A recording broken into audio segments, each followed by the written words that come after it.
Okay, welcome to the special Cleveland Heights City Council Committee of the Whole meeting. It is Saturday. Oh my God, it's Saturday, February 22nd at 10 a.m. Addie, would you call the roll? Cobb. Present. Huda. Here. Petrus. Here. Larson. Here. Maddox. Russell. Posh. Here. All right, first, I want to thank Addie for putting together all those materials for us. That was, for review purposes, that was very helpful. I want to talk about, just very briefly, why we're here, what we're here to do. The Charter Review Commission worked for a year. This was 9 appointed members, worked for a year to review our charter. Our charter is reviewed every 10 years or less, but in this case it was, I think, 3 years since it had been reviewed. And they came up with, they did a lot of hard work, and all the materials, most of the materials we have in front of us are from them.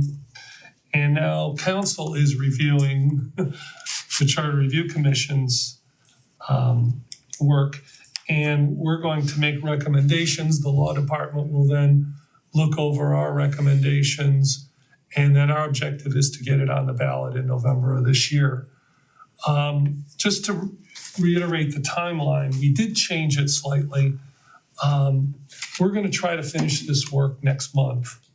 And the idea is that the law department will start working on it, hopefully now, as we have completed some of the work. But they'll start focusing on it in April and May. They'll give us some legislation in June. You're smiling, I'm crossing my fingers. And we'll review that legislation over the summer. And then in August, we'll send ballot language over to the Board of Elections, and ultimately the people, the voters, get to decide on any changes made to the charter. Anybody want to add anything to that or subtract anything?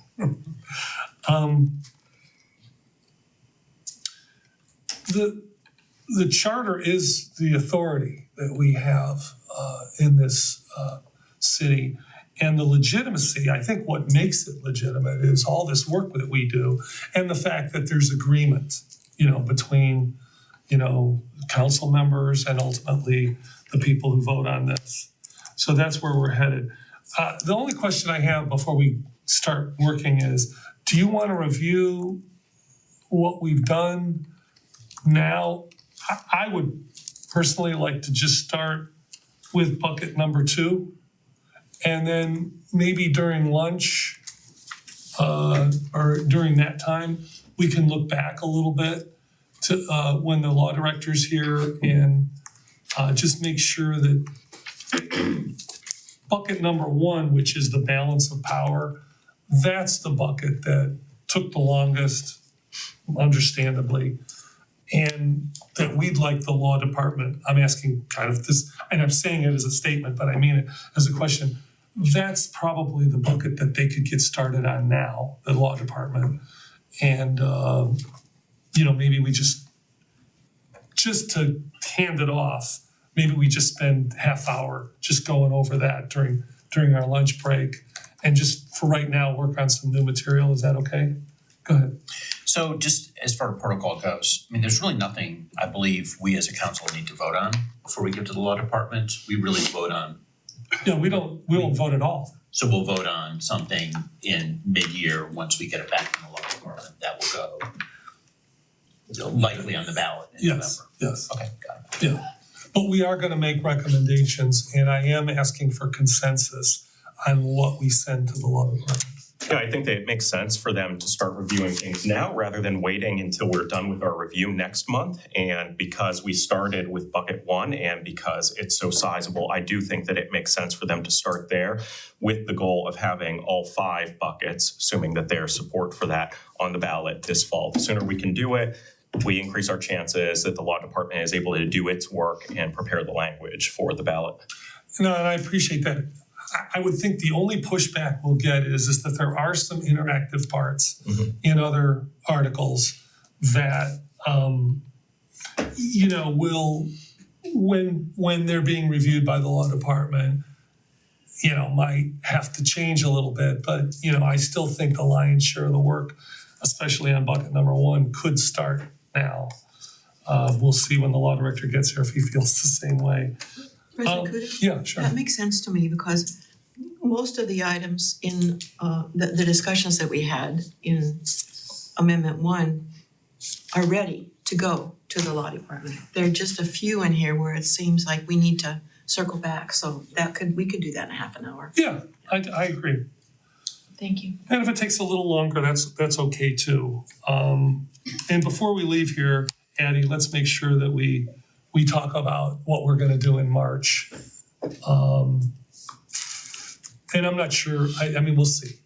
I don't wanna say we won't need to do a Saturday thing, but let's see where we're at. So starting with bucket number 2, this is Article 7, 8, 13, and 14. Article 7, sorry, let me turn the page.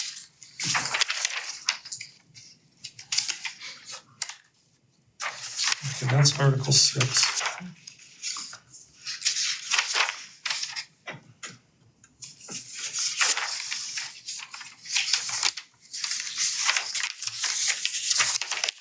Okay, can somebody, does Article 7 start on page 13? Of the packet or the, The red line. Yeah, sorry, it's my page 12, I don't know. it's You guys page 2 of the actual red line document. It starts with time of holding elections. Yeah, that's page 2 of the actual red line document. Yeah, I don't know, my red line is 12. It's because that's the whole packet. Got it, okay. Excuse me, if I could suggest, if you're gonna think about presenting it in buckets, it might be helpful if you look at it in buckets. Because otherwise you're gonna be bouncing around in the large copy of the charter. Yeah, so bucket number 2 is Article 7, 8, 13, and 14, right? Yeah. Okay, so we were gonna start with Article 7. Does that make sense? Does it make sense, or I'm sorry, Yeah, no, go ahead. does it make sense for us to look at the documents that were attached to the packet? So buckets 2, 4, and 5 are there, just so that we're all looking at the same thing. Yeah. Let me open up this. Because I'm looking at a different version and so I need to go back to what you sent out. I'm very confused as to what you guys are all talking about, because I think you're talking about the same I'm thing. proposing that we look at the documents that are attached to the Correct. agenda for today, which I think is what Linda was suggesting. Yeah. If I understood that correctly. And so That's there what I thought, Tony. are files for proposed amendment 2, 4, and 5. I think he was starting with 2, right? Yeah, Do you want me to send a link directly to? I have that up here. Can you send that to me, please? Just so. Go ahead. Quick question, when we talk about buckets, are we referring to how they've been broken down by the charter review? Yes, So 5 buckets, and if anyone's watching, if you go to the city's website and go to the Charter Review Commission, they have them broken down on that page. Are also in the meeting packet for today. The red line version. so 7.1, Excuse me, Addie, the only thing I have in the meeting packet is a 24-page PDF. Correct, but there's multiple documents within the packet. And you can also see the documents, the individual documents broken out. I just sent a link directly to this.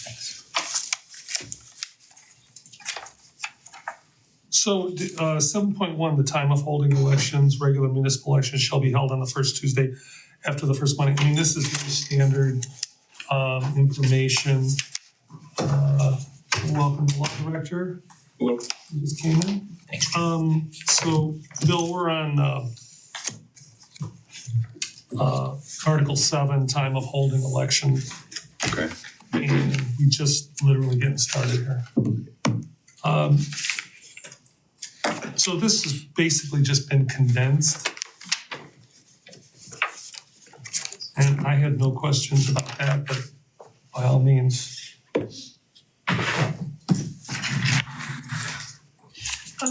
Yeah, I was looking at 7.2, we're not gonna go that far, it's fine. I have nothing for 7.1. So go ahead. Just for clarification, this would be 7.2 ballots. B, Mhm. the last sentence there, the sentence starts out with the names of all candidates for any office shall be placed upon the same ballot. And then we have a red line crossing off, and the names shall be rotated in the manner provided by the laws of the state of Ohio. For the Charter Commission members that are here, why was that necessary to take that out? Did we have redundancy and we didn't need it? I honestly don't remember. I have kind of an inkling that maybe it was a recommendation that was made by the prior commission. Okay, But I don't know that on our city ballot, they do rotate the names. Law Director, do you know? I don't know, but I'm not aware of that. You do. And so, it may be Yeah. irrelevant. Yes. And the idea is just fairness that, you don't have, the same person at the top every time and then, right, Yeah. but we took it, we accept this, it takes it out, that rotation out. yeah, it would if municipal law trumped the Ohio Revised Code, Oh, and I don't know that that's true. just, So we can give that to the law director to, thank you. but is there a consensus that we would want to have it rotated? Because I always thought that was the fair way to do it. So there was not the same person at the top of every ballot, but Yeah, we can't trump state law. It's ballots used in all elections. I'm looking at 7.2 shall be consistent with the election laws of the state of Ohio. And they do require a rotating ballot. That's statewide. And that strikeout doesn't say that they won't be rotated. Right. It just removes the affirmative statement that they will. So if they're already consistent with state law, the idea is that's. the only thing is we reaffirm some things in the charter that are in state law and then we obviously don't. I don't know, we want to reaffirm everything that's in the state law. Or really, I guess the question is, do you wanna remove it and confuse people?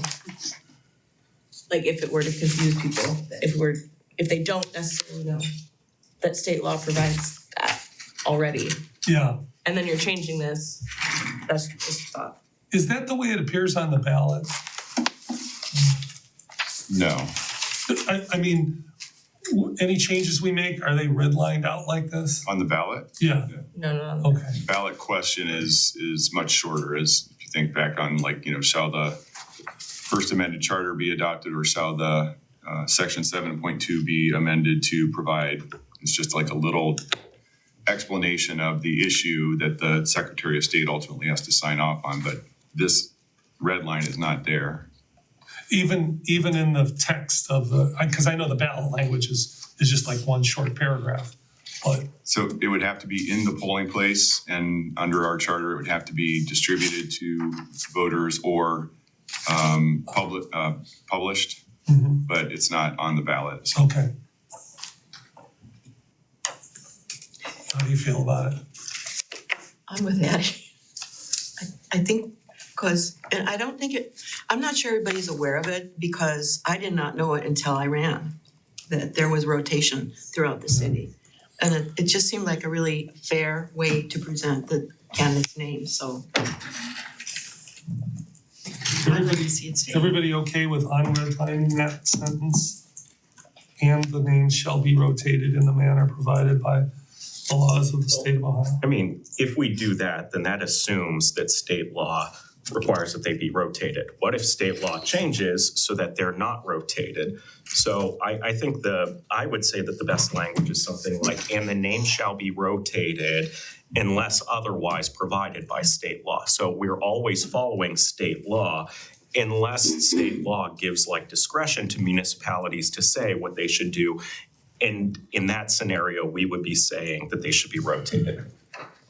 That makes sense. I'm okay with that. Yep. Everybody else? Thank you. Jim and Craig? I'm fine with it. Okay. Nominating petitions. I have a little bit to say about this, but this is 7.3.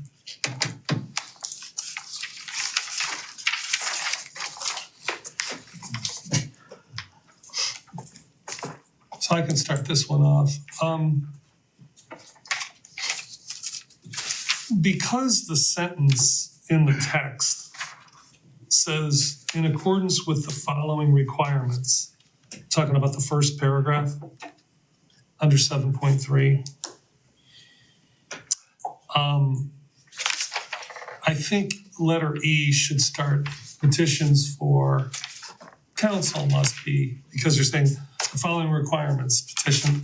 If you just start the sentence with council must be signed, that's an odd way to start a sentence, considering where again, right under 7.3, it says the election laws of the state of Ohio in accordance with the following requirements, colon.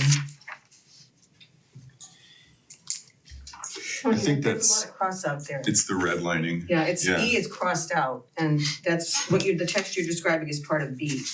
If you It's track, part of D. B. B. you track through all the strikeouts and then the language that remains or was added, that sentence actually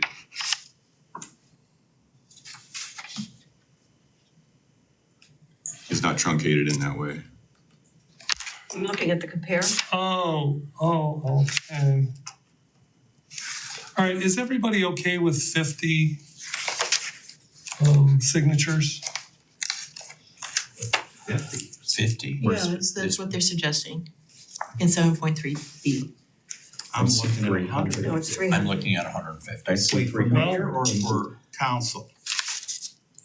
Council. I'm seeing 100. 150. 150. Then Hmm.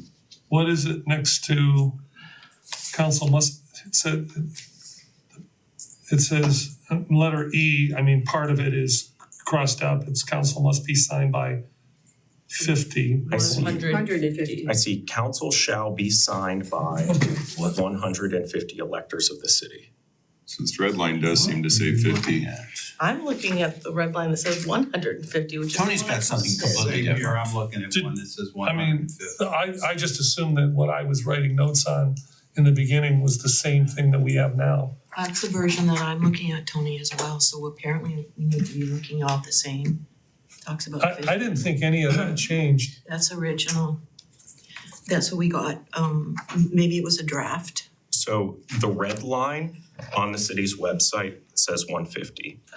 The attachments to today's agenda say 150. Good. So I would suggest that we look at one of those two documents. Okay, well, my notes are on the paper document that says 50, and I'm looking at it, so I know it says 50.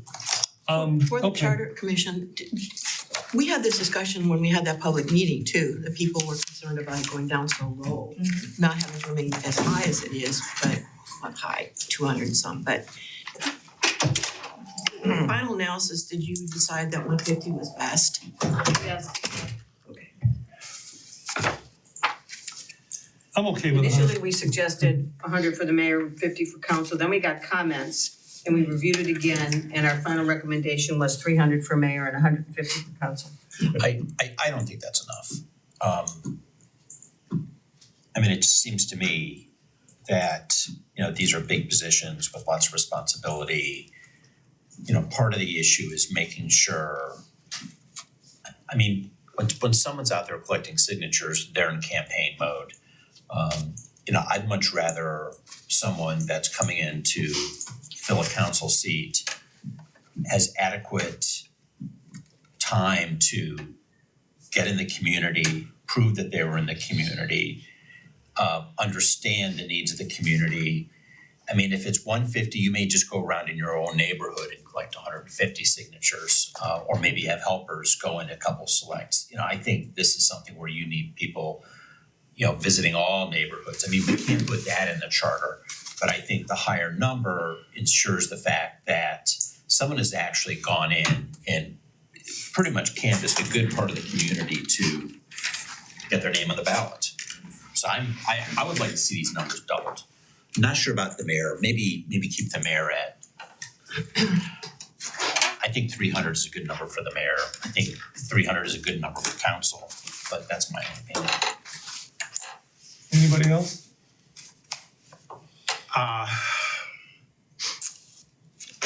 I don't know what the number is. I think 150 is not enough. I know the numbers have gone up considerably, and looking ahead, you had to have a lot more signatures. I think I submitted 700. And I think for us, But It was- you didn't need 700. I didn't need 7, but you always it was get like 200 double. I think it was 222, I think, when we filed. Yeah. Yeah, Based on how many people had turned out for the election. That was some work. I think it should be at least 200.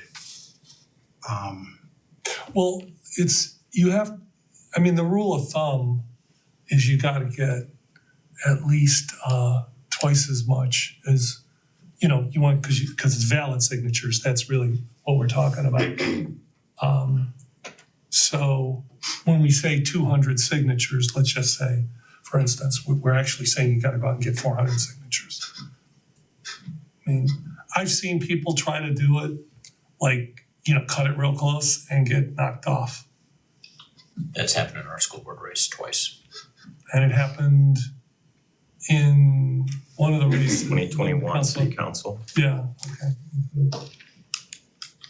I'm okay with 200, up it to 200, but I don't wanna go much higher than that because some people that we would like to see run may get, for a mobility issue or whatever, senior citizens who can't, you know. So I would like to see it, 200 would be okay.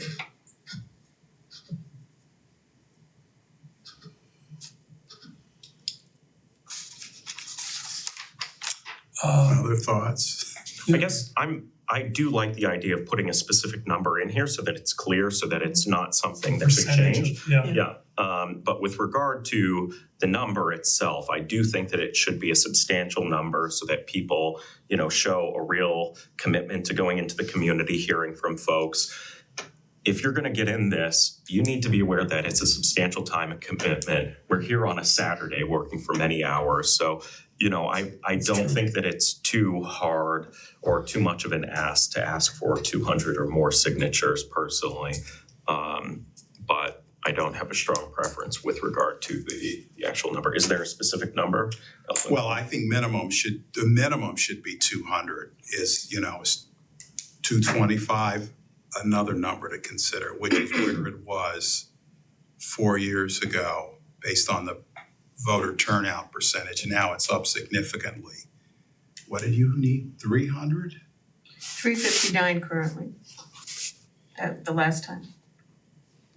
And This it's, is the percentage of the I vote. don't remember the exact number, but it was like, I got 700 and that was like double, so it was probably 3 something. I wanna say it's 3 something for us now. For this year, if you're running. So if we're gonna be haggling over the number, I mean, I want a big number. Gail's, I mean, you think 200's enough. Can we just maybe go just a scad higher than 200 and then Sure. 250? 250, 225 For council. for council? I think the point that we establish it in the charter means that hopefully it'll be a huge turnout the next election, presidential election.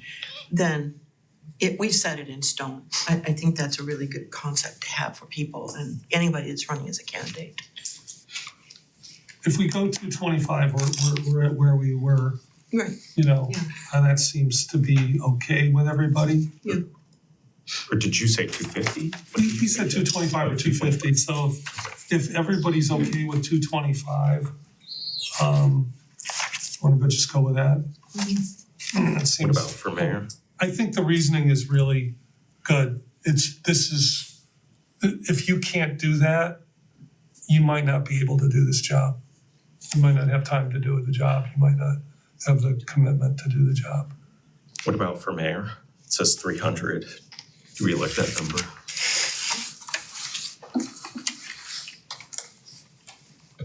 Bill, is the number for mayor higher or lower? Is it the same percentage for mayor to get on the ballot? I'm just talking about currently. I don't know. I'm trying to figure out this red line. I believe it is the same number. It's the same now. Yeah. So, We looked at other charters and they had higher numbers for mayor than. I mean, there's no question you're talking about a much bigger commitment.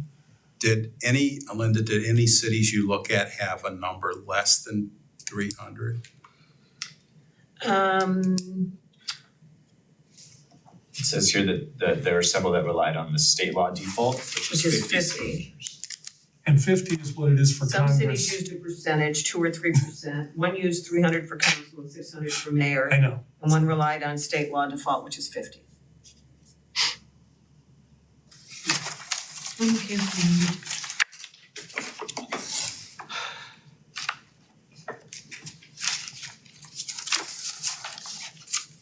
I'm good with 300. I mean, it would have been 222 for our last mayor election.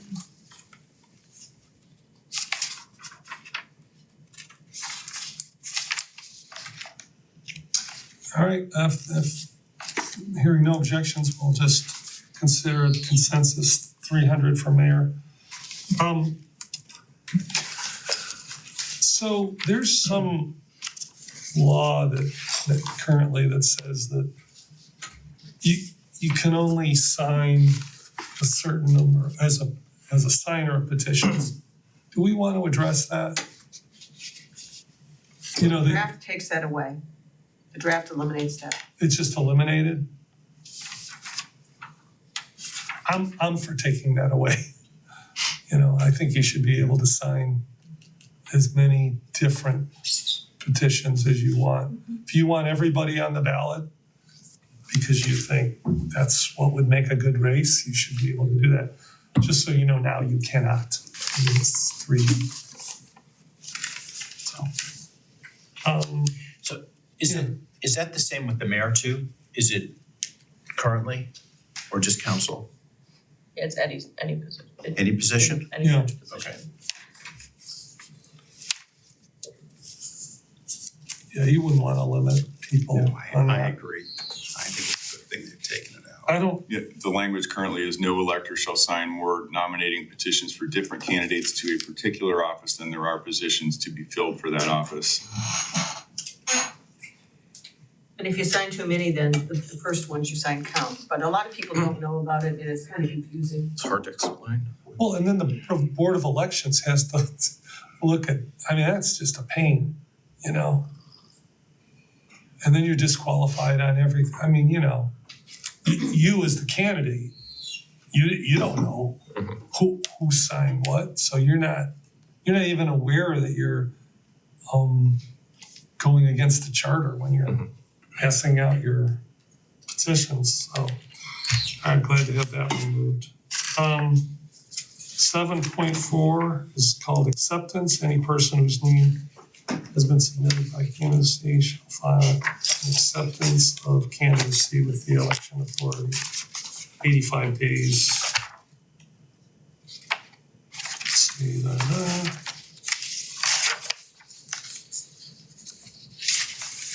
Before the date of the applicable election. It's not controversial. Writing candidates. 7.5, conduct, 7.6, conduct of elections and canvass of votes. Anybody see anything there?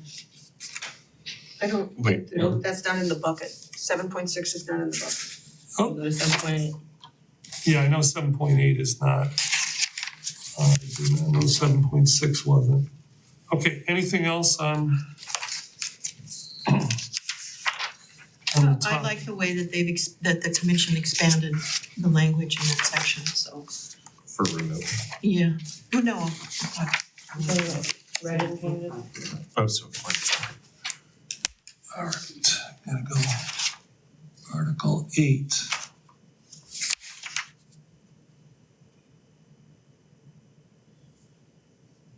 sorry, what about 7.8 removal?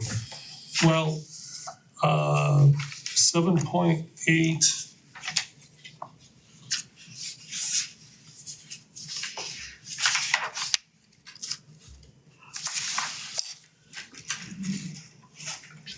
Linda, is 7.8 part of bucket number 2? Yes. Yes, it's part of bucket 2. Okay. I don't have any notes on this, but by all means.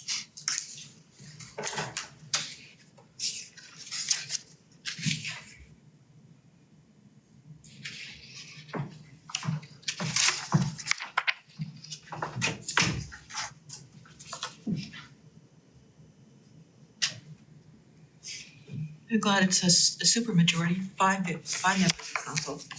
That makes sense.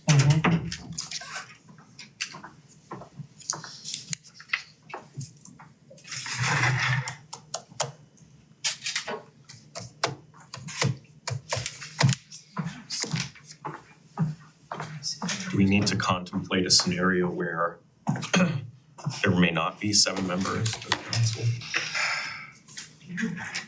So do you potentially say something like supermajority instead of listing the number? I think you say Let's say- 2/3. I think 2/3 covers it. Because then like if there's 6 people, you need 4 votes. There's 7 people, you can't get to 2/3 without getting to 5. That makes sense. I think that's the standard. Bill, does that make sense? I'm If sorry. you say 2/3 instead of 5, The charter currently calls for 5. but, you know, Councilman Petrus was saying, in the case of when you only have 6 members, you know, maybe you don't wanna have 5 out of 6, so you say 2/3 by a 2/3 majority instead of a number. So this is for any elected officer? Yeah, 7.8. And so what if it's a council member? And you've got 6 who would be voting presumably? Yeah, and like suppose you have only 6 council members and then you're contemplating removing a council member, so then you're down to 5 eligible council votes, right? So that would be 5 of 5, so I guess my point is it better to specify like a fraction, something like that, instead of a number? But then is it, I'm not sure, I'm putting that out there for people to consider. is the fraction calculated by the members of council other than the person Well, involved? I guess we could discuss that. Yeah, I'm just asking, I don't know, I Yeah. don't know how this is intended to. I don't know. Currently, it's 5, so they're not recommending a change to that. We stick with a hard-coded number. I feel more comfortable with the fraction. That's what I, So when you say currently it's 5, what section are you looking at? I just overheard that from 7.8. Oh, in the current charter? Yeah. It's in 3.3, It's only for council, correct? right? Yeah, and there's a specific process there, removal.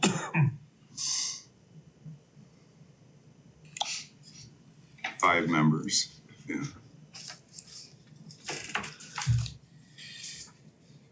Norm. I mean, it supposes, right, that you're not trying to remove 3 members, something like that.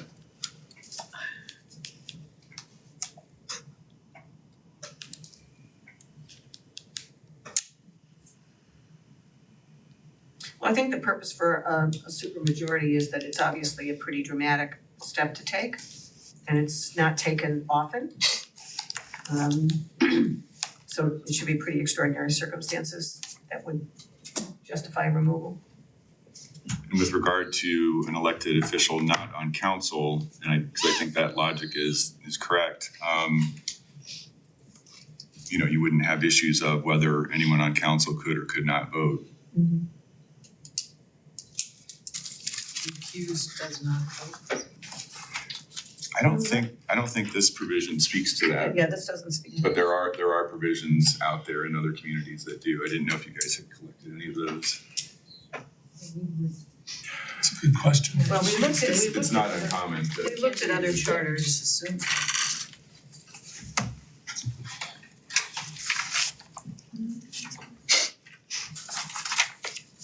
Let's see what my chart says. While she's doing that, I'm in favor of keeping the 5. It does need to be a very high bar. And we're not just talking about council here. I'm not sure that this could be applied to the, it says any elected official. I'm not sure it could be applied to the judge. I think that removal would be controlled by the Ohio Revised Code. So in the other charters that we looked at, with the exception of Lakewood, so for Shaker Heights, South Euclid, and University Heights, they all required the vote of 5 city council members to remove a city council.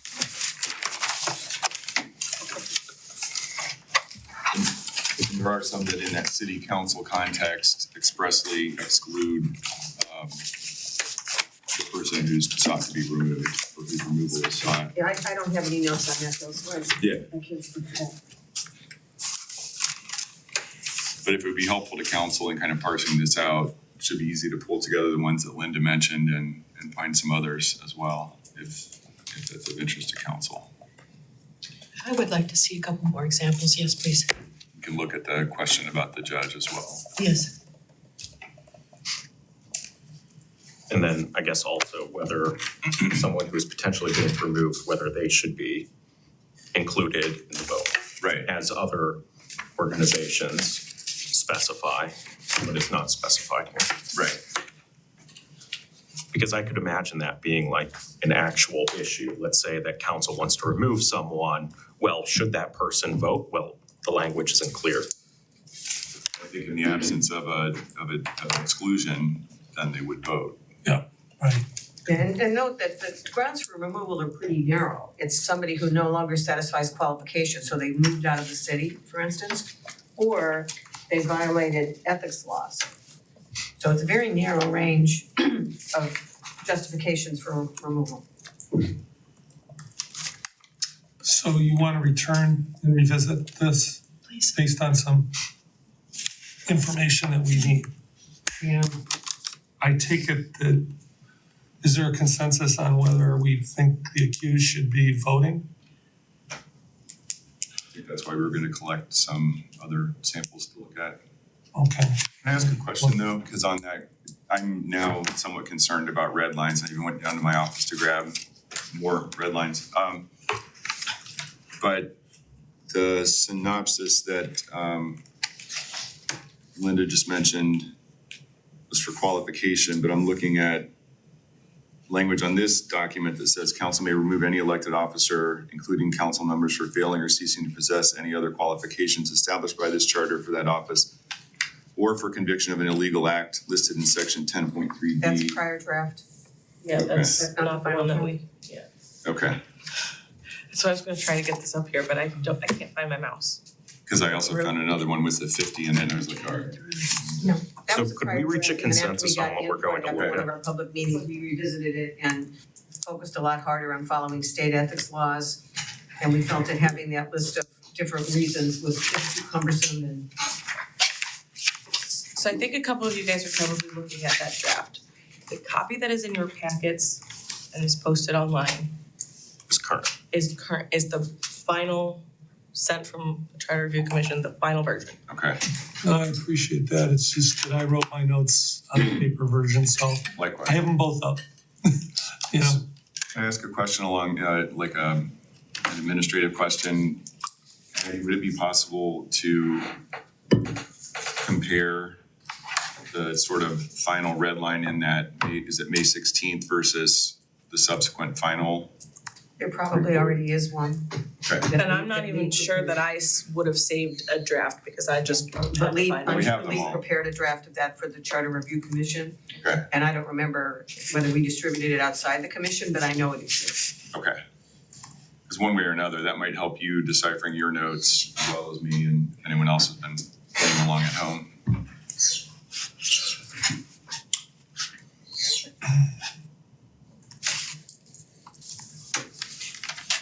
Yeah.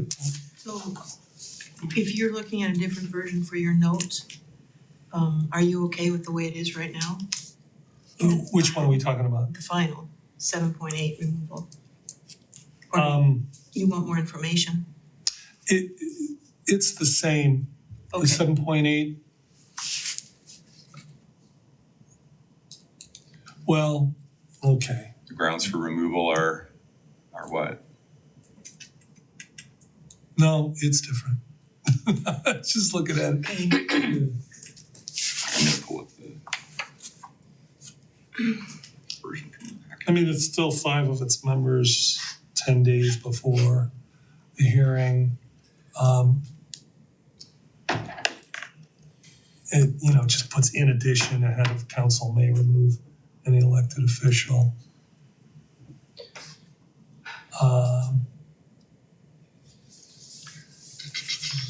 it seems important that we all be on the same version.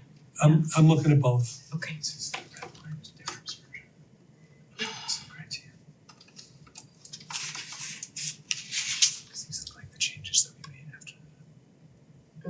Yeah, it could be. But we're gonna come back to 7.8 anyway.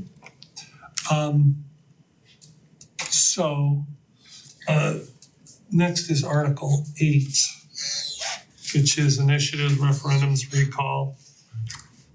These kind of ballot initiatives.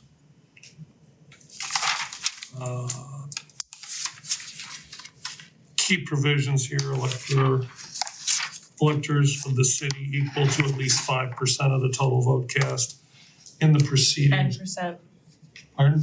10%. 10%, and see, you're right. Here I go looking at the wrong version again. 10%.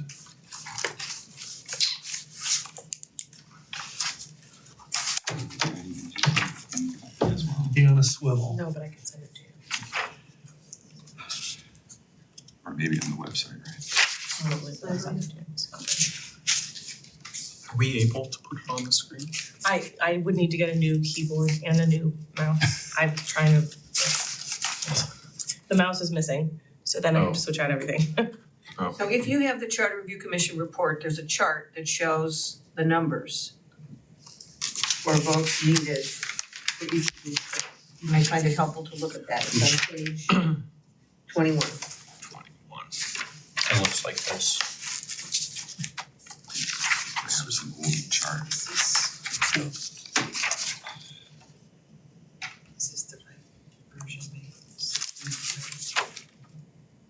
Well, this is May 29. Referendum is a pretty important document. I think that 10% is a reasonable number to obtain. Mm-hmm.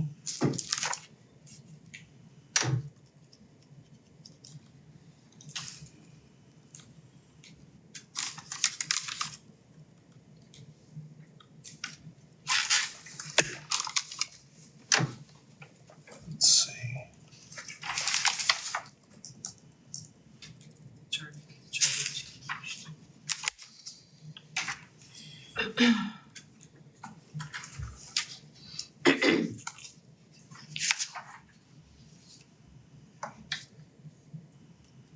So essentially, the difference in what we proposed is about half as many votes as under the current charter. Because you're applying it to the number of ballots in the last municipal election. So, if I could, so, for example, with regard to referendum, it's still 15%, but it's applied to a smaller number. So in essence, you have to collect half as many. So currently, in the case of a referendum, you'd have to collect 15%, which would be 5,100.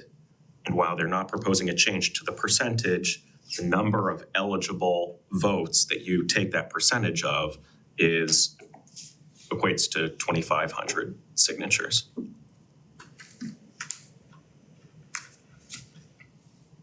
So under the current charter, the pool that you look to is incorrect under state law. So you can no longer use that. You have to use electors rather than, you have to use the people who actually voted in the last election. That's a finite number. That's what you need to use. So the question really is what the percentage should be. Whether you want it to be 15% or whether you want it to be a different number.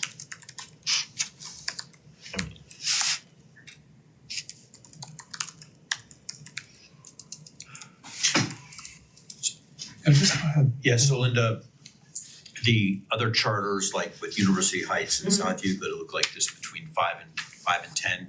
Do you know why we have 15? Do we know why it's higher, Cleveland Heights? Let's see what they called for.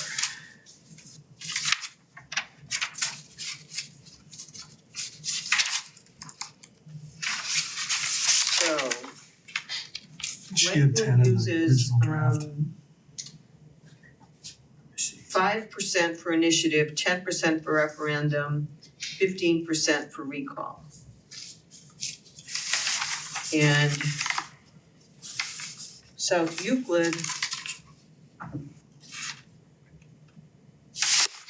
uses 10% for initiative, 10% for referendum, 25% for recall. University Heights changed theirs in 2023, and I don't have in this chart what they used. And Shaker Charter doesn't specify, they just rely on state law. And I don't know offhand what that is. Speaking for myself, I'm comfortable with the 15% for referendum. But the 10% for initiative, I'm not sure that that's the appropriate number, because if we are going to require what would amount to about 2,500 signatures for a referendum, I'm not sure that requiring just 1,700 for an initiative where someone could potentially, get a would-be law onto the ballot is appropriate. I think that in that case, I would probably think that 15% is appropriate, having that similar to the referendum. But that's just my 2 cents. So you say 15, 15, 25? Yes. I'm sorry, what's the 25 for? 25 is for recall. Of a council or Yeah. mayor. Council. I kind of in my role think about best practices. So I'm sort of like looking at this model charter, which is, it says 5 to 10%. When I look at these 25% numbers, and it just seems to me that 25% seems to be too much For the recalls. for the recalls. Is Seems there, like what number would you propose? I'd much rather go down to the best practices in the model charter, which is 10 to 20%. I mean, Should we do 15 down the board across all of them? that's splitting the baby, I'd be okay with that. Initiative, referendum, recall I guess for that's not council politically member or correct, mayor. is it? On Saturday, it's okay. It's okay, we can talk about splitting the baby Recall tonight. can be done just about for any reason, right? I mean, for no reason. I don't like you. I think that you have to specify reasons when collecting signatures. I think I could be mistaken here. Bill, can you recall somebody for no reason? I don't know. I'm trying to find the correct documents to look at. I can't You want me to send a imagine, link to I can't And I'm imagine, not trying to be flip about this, but I don't think I remember when Dennis Kucinich was recalled, and it was like, they just did it. I don't think, but I don't think, I just didn't think there would have to be, I don't remember there being a requirement, there was a requirement to get, a certain number of signatures and all that, but hey, if I don't think there's my recollection is you don't have to have a reason. I'm looking Do you wanna go Yes. ahead and take a break so that we can collect the correct documents, everyone can be on the same page? Is that possible? So I can get these up here, Bill can go print off, can we just do like a 15-minute break? Well, I don't mean 15 10 minutes minutes. break? Okay, 10 minutes. I would like After to this. share this thought before Yes, it yeah, escapes. I think that if we're consistent with the previous section, when we're talking about the mayor having to, any of the candidates having to get 300, you know, a number higher than what you have to get to be a council member on the petition, that if we could have some consistency with this section as well. So it would make sense to do 15, 15, and then maybe 20% for the mayor. I'm just looking at trying to be consistent with ourselves. None of the other charters have a difference between the two. In fact, in Lakewood, if you are a council member elected by ward, you have to get 25% of the votes in the ward, whereas for any other purpose, you need 15. Just as a point of reference. Thank you. That was my share. Yeah, I'd be okay with it. With what? Councilwoman, if you're trying to model that, and if you feel comfortable about 15 and 20, I'm okay with that.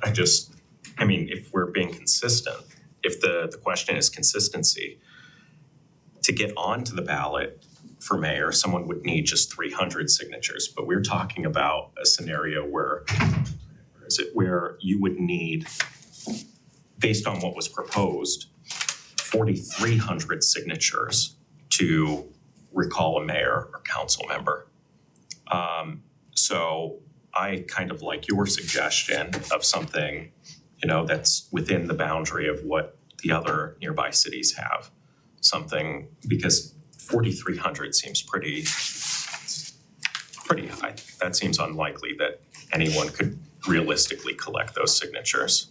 But yet we're requiring just 225 signatures to get on for council and just 300 to get on for I mean, mayor. removing somebody from office or recall. Are you talking about recall? Right, Yeah, correct. recall should be steep. Yeah, but I mean, even 2,500 is steep. That's still 10 times more than what you would need for a council member to get onto the ballot.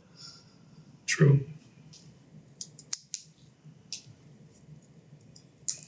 Just some food for thought. So do we need, Addie, we need some time to look a few things there? Yeah. All right, is everyone okay with a 10-minute break? Okay, so we're in recess for 10 minutes.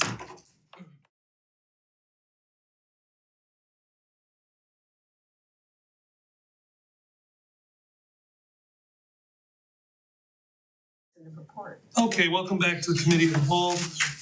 Our 10-minute break is over and we are on Article 8. 8.2 and 8.3, we're on referendum and recall. Thanks to Addie, we have this up on the screen now. So we were talking about 15% for petitions and then what was 25% for? Or for mayor and members of council, that's what the current recommendation the is. recall. For recall. Yeah, let me. So am I sort of like thinking about it, I'd like to see that number drop down, both of them for council and mayor drop down to 15%. It's still a lot I'm of, sorry, 15% would be, what did you say, 2,500? That's still quite a few. it's a really high bar. 25% is 4,300, 15% is almost 2,600. So a ballot initiative would be 15%.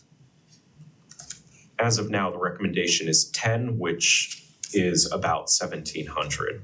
Okay, that's 1,700. That's for initiative, right? Correct, for For initiatives. initiative. And I was wondering if maybe 15% across all of them might be appropriate. But I'm curious, Councilman Cobb, do you have? I don't have a strong view on this. I'm sitting here trying to think whether we've ever had recalls in Cleveland Heights that I can recall.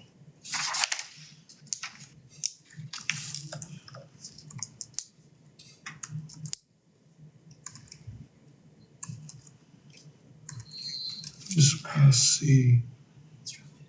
25% is a pretty significant bar.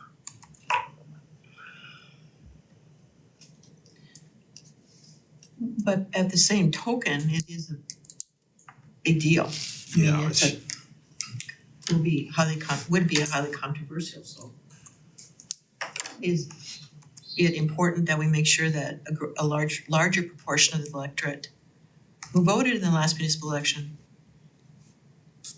are required in order for recall to take place? At the same time, we want it to be realistic. Right, What's realistically achievable? And my thought is that almost 2,600 signatures is still a lot of signatures to collect. That's gonna take a large team a long time to collect those. And you'd probably have to go higher than that to make sure you had enough Exactly, valid signatures. Oh, yeah. So you may be looking at 3,500, 4,000 signatures.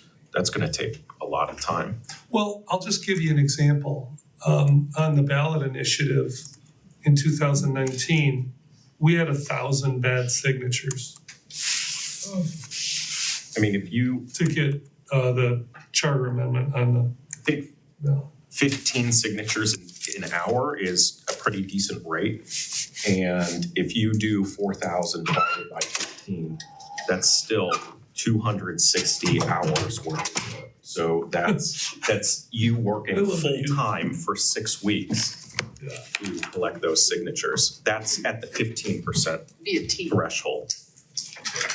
Yeah. So it still seems, like something that people would have to put a lot of work into. It wouldn't be easy. I mean, I don't have a lot of experience with this, but the experience I have is, somewhat recent. We had 40 people and we did it in 19 days. I mean, I have to say it was super well organized. Like, I think this one is. not bragging, just saying it was a very organized. And, so,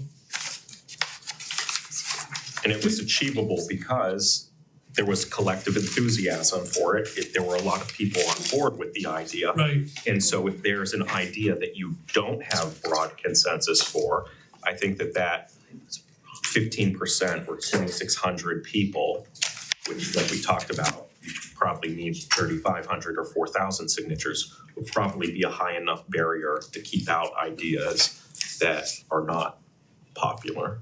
well, that, and you do, and again, you don't wanna make it easy to recall someone. I mean, we all agree with that. Right.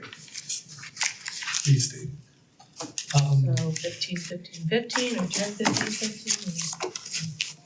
for my notes purposes.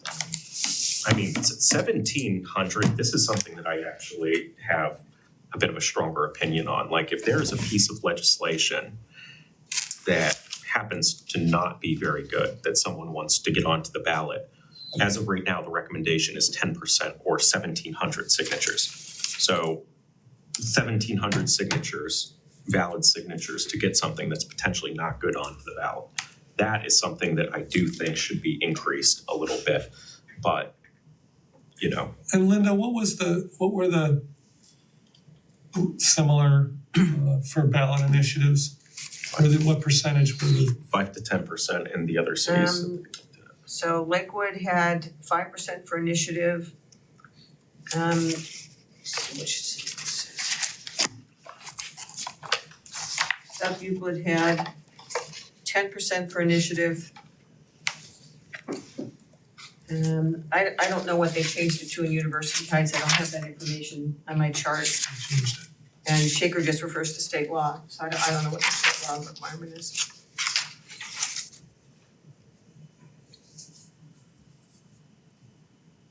And our current rule is 10%, but it's based on the wrong pool of voters. When we were making these changes to the charter, one of our guiding principles was to be kind of pro-democratic and to decrease barriers to access for the general public to the city government. And so some of our initial signature numbers, you can see, were lower because we were following that kind kind of ideal of just increasing democratic participation. And after we had the public meeting, there were concerns raised, and so for both, becoming a candidate and for making some of these, we raised some of them back up. But I think that there was some thought that a recall of a council member felt undemocratic and that it's rejecting what people voted on. But something like an initiative or a referendum, is bringing new ideas in and is not necessarily rejecting the electoral process. So that's kind of the tiered signature requirements that I think we settled on. And we basically erred on the side of more democracy rather than less. So, more access, openness. Oh, that's good to know.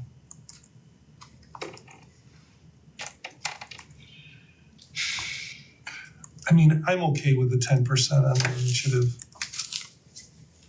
But I'm all ears. So increase it from 5% to 10% for We already initiative. Oh, they already did. So that one's where it could be solid. I think Jim is saying maybe it should be 15. That's just my thought, Yeah, if there are no. other people who have thoughts, of course, it's a matter of building a consensus. I think of those that are on there, that's the one that, honestly, I'm surprised to hear that some cities it's only 5%. But Well, that's to get it on the ballot, you still have to get it passed once it's on the ballot. Anybody else on the ballot initiative? Because we should move on after we get numbers here. Got anything? No. I don't want to change the recommendation unless we have more than one person that thinks we ought to do it. So since we don't, I'm not hearing anything, why don't we just leave it there? And then are we okay with the 15 on the recall and referendum? Which is 2,700 signatures, valid signatures. All right, Mr. President, Yeah. quick question before we move on. Under the current charter, and maybe this is someplace else, there is a provision about what should happen in the event that a recall is sought of 3 or more council members. Mhm. Do you guys address that elsewhere in here? I think we decided to take that out because it was so unlikely to occur and assume that if there were vacancies, they would be filled under the vacancy filling provisions of the charter. I believe that's addressed in the report. And I apologize if I overlooked that No, because that's okay, I think- I'm just trying to, I'm talking out loud to myself, Right. because I think it's in the report and I read it this week, so, Yeah, you did. And I take that think out. that is a, if there was gonna be a recall, I could see it being taken against 3 or 4 council members that voted in favor of something that the majority of residents were opposed to. So for example, the Cedar Lee metal project, something very controversial, or a controversial zoning change that would upset a lot of people, and you'd seek to have those 4 council members recall for that vote versus just a recall sought against 1 or 2 council members. so I found the provision in the Okay. report. 8.4 of the current charter has special rules if an election included the proposed recall of 3 or more members of city council. Because the commission considers it highly unlikely that this scenario would ever occur, we recommend deleting it. No other city charter that we reviewed contained that kind of provision.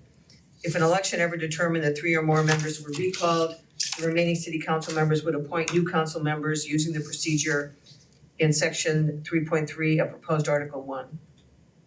That was our rationale, and obviously you could agree or disagree with that.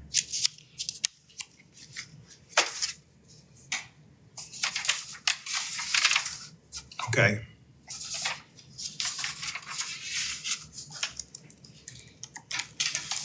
Mr. President. Yeah. We talked about initiative and referendum staying at the 10 and 15% thresholds. I'm sorry, I may have misheard this. Was there any discussion about for recall, whether we're going to stay with the 25%?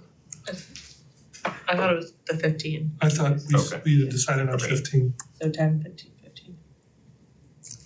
Thank you for the clarification. And then just one other question, there has been some controversy about, the emergency ordinances that we pass and emergency I legislation, was thinking about this. not being, subject to, referendum. Did you guys consider that? Well, the emergency ordinance thing is in a different part of the charter now, it's a 3.9. So we talked about that in bucket 1, I think. Yep.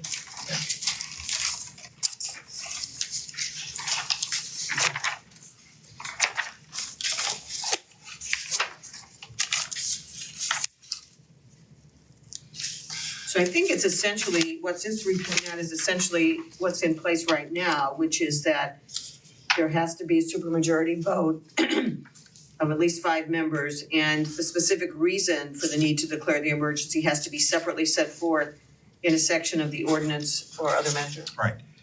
But And in my notes, you said you were gonna review it, and we were trying to figure out if it was in the Ohio Revised Code for emergency measures, 3.9.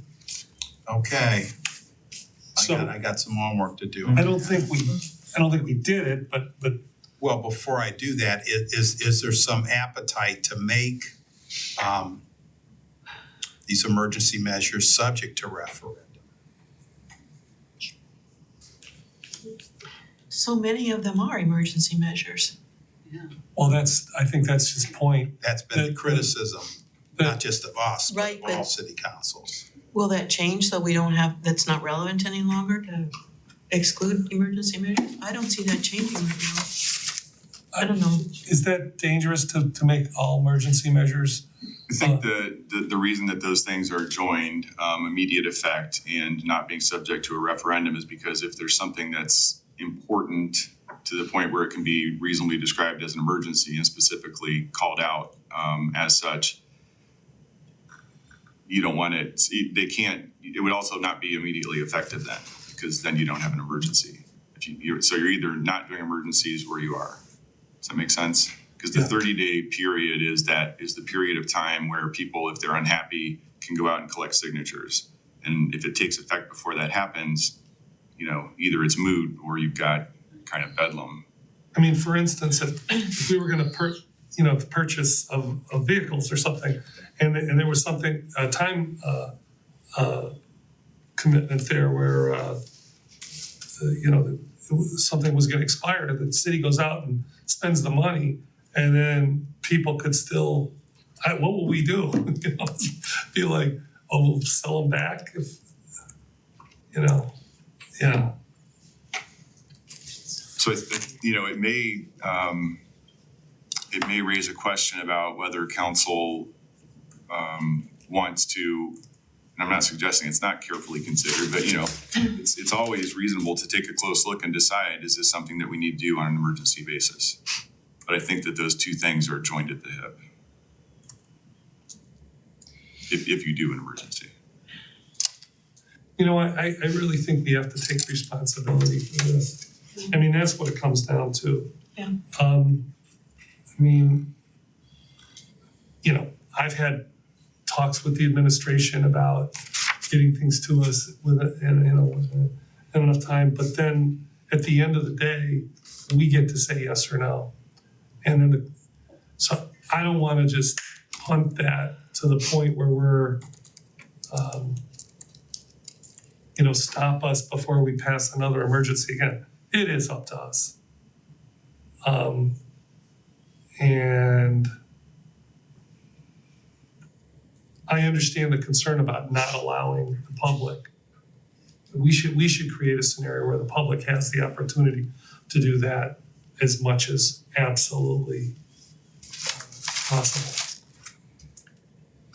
You know, I think my understanding is when we were looking at the emergency ordinance provision, to follow up on Bill's point, is that use of the emergency provision is, you know, sort of a term of art.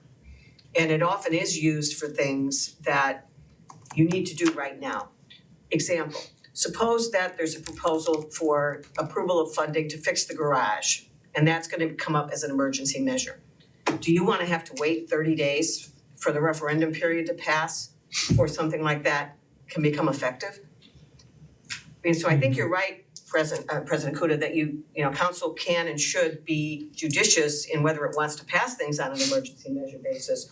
But I think once you've made a decision to pass it on an emergency basis, the referendum process doesn't seem consistent with that, to me. I have a question. What percentage of the ordinances you pass right now are passed on an emergency basis? Approximately. Good chunk. Half? Most? No more than No. No, not most, but I would, Most. 80, do you think 90%. it's most? I think it's more than half, yeah.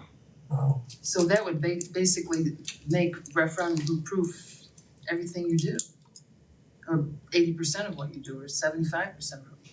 I think what cities often struggle with is people who come to meetings and follow these things,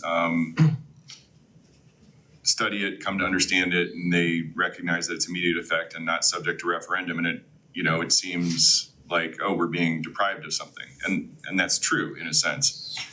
But it's the significant pieces of legislation, somewhat along the lines of what Councilman Cobb mentioned earlier, I think that are probably more sensitive from council's perspective.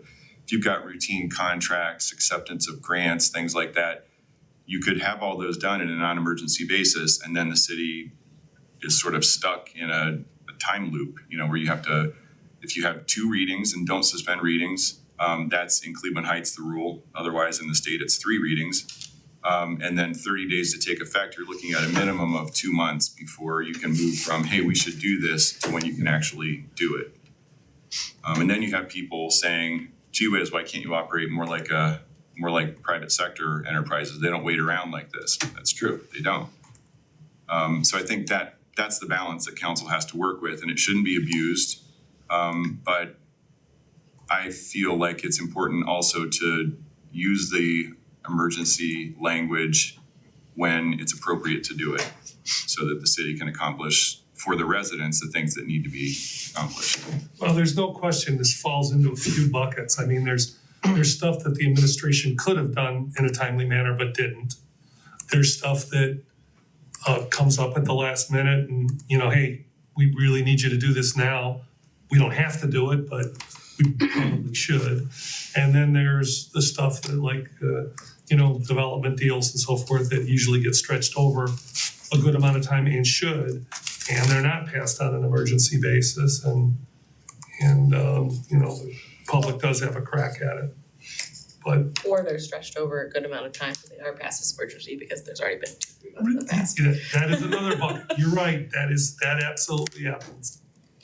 No Well, question about it. in that first scenario where, something was missed, or, somebody just didn't get it moving quickly enough, then the question becomes, well, who's punished if you pass up an opportunity because it didn't get to council in time for a 30-day period? I mean, maybe the administration feels chastened by that. But if it's something that's good for the residents, I think you guys just have to work that through. Yeah. And you're doing that. I'll shut up. But you've been talking about process and establishing timelines for submission of legislation requests and enforcing those within reason. I think all more than prior councils did. And so I think you're taking steps in that direction. Thank you. To quickly do that research, the current charter and the proposed charter revisions are consistent with what the Ohio Revised Code provides. Are consistent, and it excludes emergency measures from referendum, petition for referendum.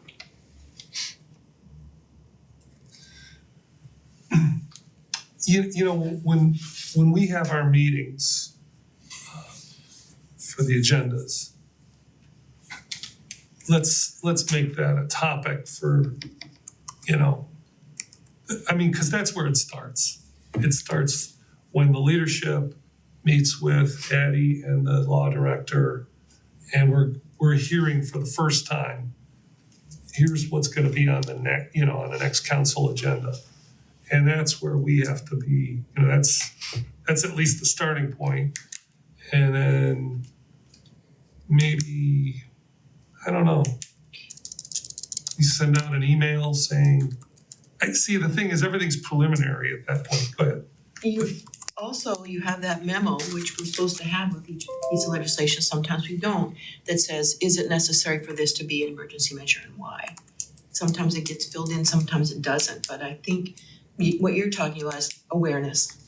Awareness, that's, you know, where at least two council people are finding out about what's coming.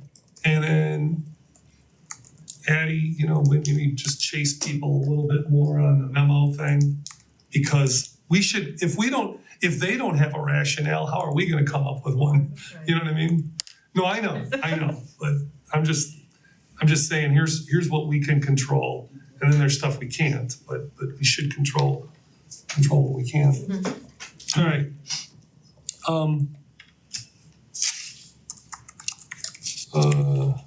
General provisions 8.4. I just was kind of.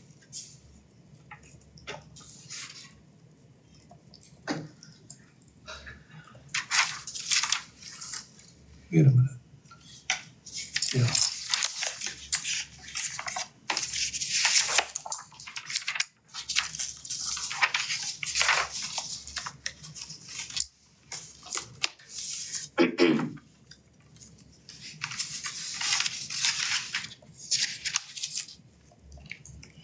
Are these general provisions pretty much standard, Linda? 8.4? Well, the changes in, a lot of the changes relating to initiative referendum and recall were recommended by the prior Charter Review Commission. You know, we went over them all and decided to what extent we thought we should push them forward. So I think a lot of the stuff in 8.4 is intended to clarify those provisions and make things consistent across all three of those extraordinary actions. I think there's, they're pretty procedural. I don't know that there's really much of anything that's really controversial in any of those. Yeah, I mean, the One 60, substantive thing is that we did take out that provision that Councilmember Cobb referred to about special rules if there was a recall of 3 or more council members. yeah. I see that. 60 days, 120 days. Yeah, but otherwise it's just kind of a lot of cleanup stuff and, Yeah, it's, you know, things like so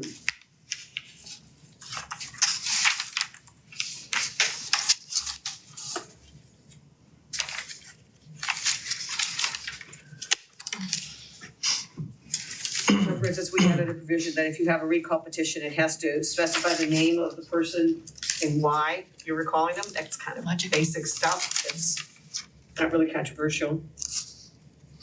It just wasn't in there. Goes back to your earlier question about whether you have to state a reason. yeah, but what I meant by that, I don't think I was clear, was you could say, 'cause. That's the thing. I mean, there's no standard by which, you could give the reason. They looked at me funny at a meeting once. I think that, I'm sorry. Yeah. I think that's kind of the test under state law is there aren't particular reasons prescribed for when a recall can be held, but there is a requirement that the basis be explained. Yeah, people should be able to see something, and if it's, ridiculous by some standard, then people would decide that. I'm just saying, I don't think there's any limitation. Brown eyes, I like blue. It's all right, anything in 8.4? 8.5, Now, this is about publicity.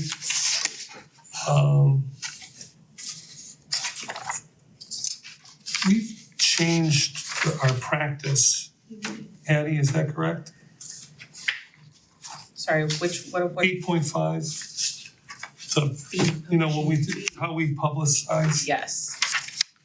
Wow, No, this is different. No, this is not the same, yeah. You're Oh. thinking of publication of ordinances. Of ordinances, that's different. This is when they're different. adopted, yeah. Yes. Okay.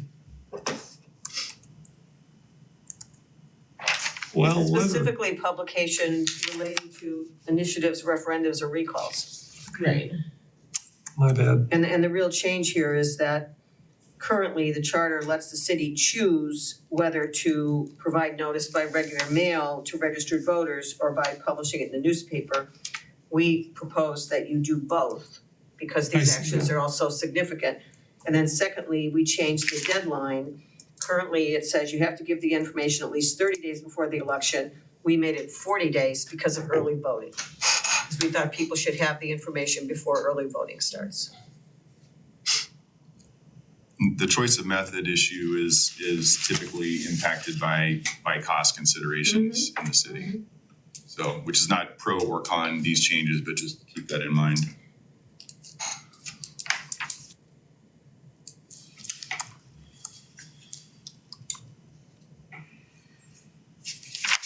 That makes sense.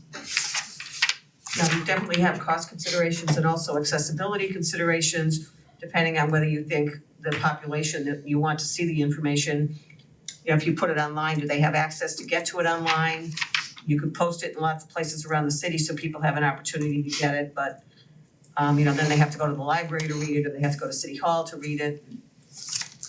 That's the balance. And it's a strange thing when you think it through because it's mailing of materials to each registered voter, which is not each household containing a registered voter. So in some households nowadays, you could get 4 or 5 copies that the city's gonna pay to mail there. And if it's a red line of proposed charter amendment or something like that, you know, it gets expensive. It could be a good tweak, though, to say that if there's more than one registered voter at an address, you only have to send one to that address.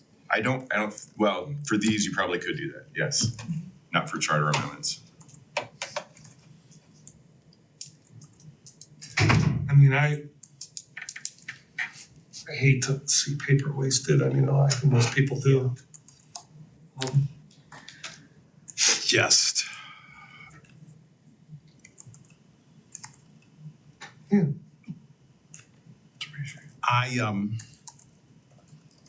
I think this is pretty burdensome. To mail something to every registered voter in this city. Accompanied with the materials plus the pro and con statements. Is that also being required?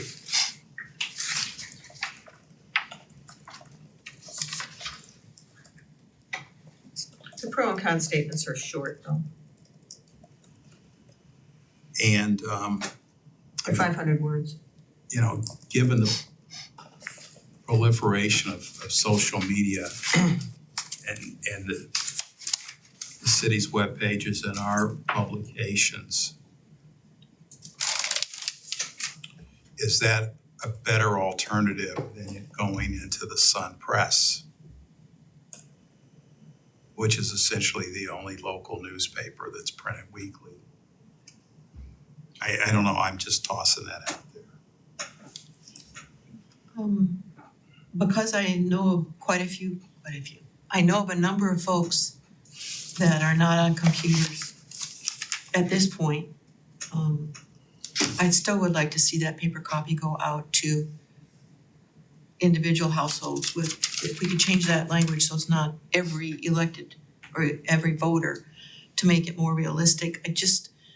There are people here that want to see it come to their mailbox because they're not on social media, they're not reading the Sun Press digitally, they're reading it hard copy. So that's my position on that. I still think that at this point in our history, and I know that will change by the next time we do a charter review, but it's a moment. would it be possible for us to maybe mail a single sheet to every household and say, go to this website for a digital copy, or call this number, or email this address, call this number, email this address, send a mail request to such and such address to have one sent to you. So that accomplishes folks who may not have access to the internet, while also avoiding the scenario where we have to send it to everyone.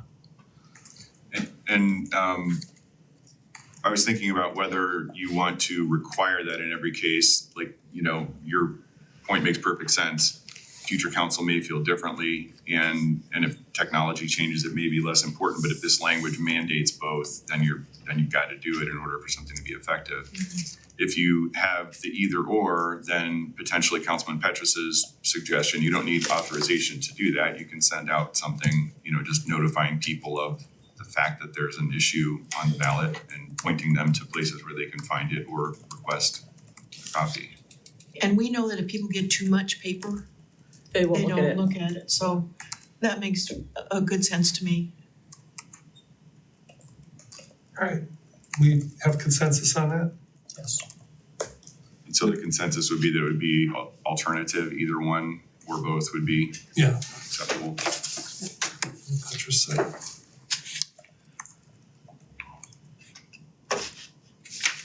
So that kind of covers 8.6.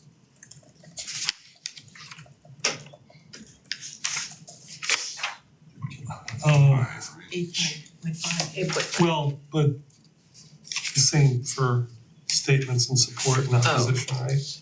Yeah.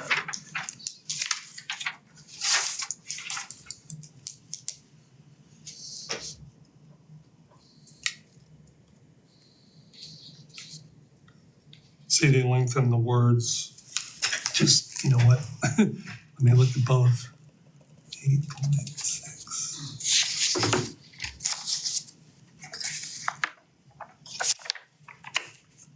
Oh. Yeah.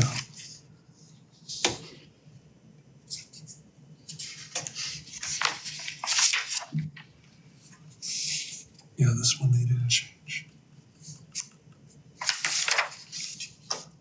Any comments about 8.6? Can I jump back? I'm sorry. Yep. I think that these are the current, that this is the currently proposed text. In 8.5A, we have at least 40 days. And then in 8.5A2, it says publication at least once a week, or once a week for at least 2 consecutive weeks, with the first publication being at least 30 days prior to the election. I think that may be, we had a quirk on something that was required by state law. Let's see. Well, the other thing is whoever's the clerk, could mail out something within those first 10 days. But the publication might not come out until, because you have to get what you want to publish to the publisher. Right. So But the, the Ohio Constitution permits distribution of information on charter amendments to be done by either mail or publication in a newspaper. And the Constitution requires only 30-day advance distribution of charter amendments, while we were proposing in these other contexts that there would be 40. So the issue is that the Constitution may not allow us to have the more generous notice provision of 40 days for a charter amendment. Even though we can put it in our charter for referendum initiative I and think recall. for those, I think you can But we do. can't change the constitutional provision for charter amendments. I mean, unless the law director determines that we're allowed to have a more generous notice, but not a lesser notice, but we could do a more generous notice. That makes sense? We couldn't make it 10 days, but we could make it 40. I think that's actually correct, but I also, We can or that we can't. that you could. Okay. Yeah. And there's no charter provision that drives constitutional provisions that drives all of the initiative and referendum requirements the same way there is for charter, and the statute actually carves out charter municipalities. So you can decide what the basis for counting is, the percentage, I think all of these things as well. But my point was just, especially if you're changing it to or, and to or, you have at least 40 days, you shall either this or at least 30 days in advance do this. So even if we Oh, yeah. include or, It's just a number. Yeah, it should be 40 in both places there. would that permit the scenario that I described where something is mailed out, informing people where they could get the materials or request them?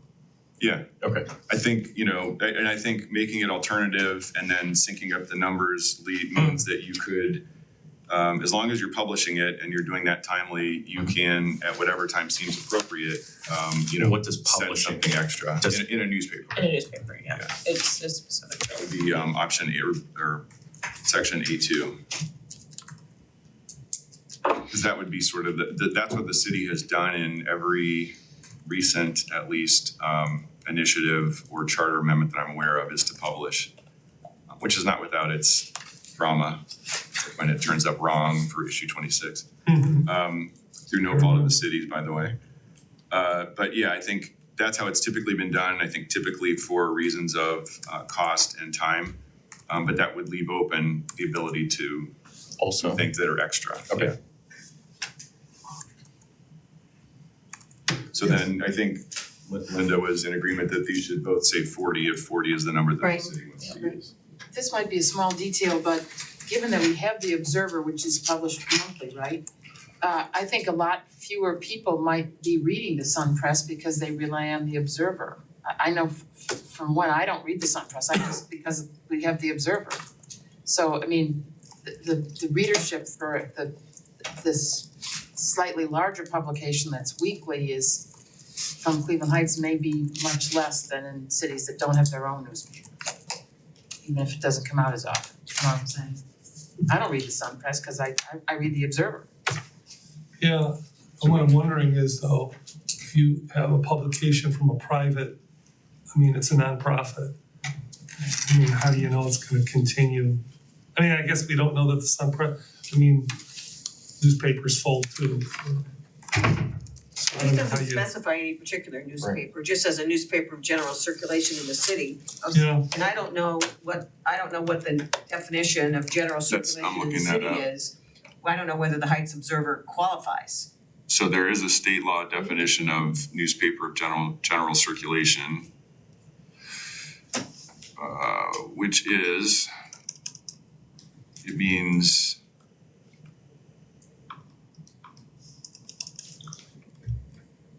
it's gotta have a publication bearing a title or name regularly issued at least once a week that meets all the following requirements, printed in the English language using standard printing methods, being not less than 8 pages in the broadsheet format or 16 in the tabloid. At least 25% editorial content, including but not limited to local news, political information, and local sports. Published continuously for at least 3 years. Has the ability to add subscribers, is circulated generally by US mail or carrier delivery. And that excludes, That doesn't fit and the that Heights Observer. excludes the Observer, because Yeah. it's not weekly.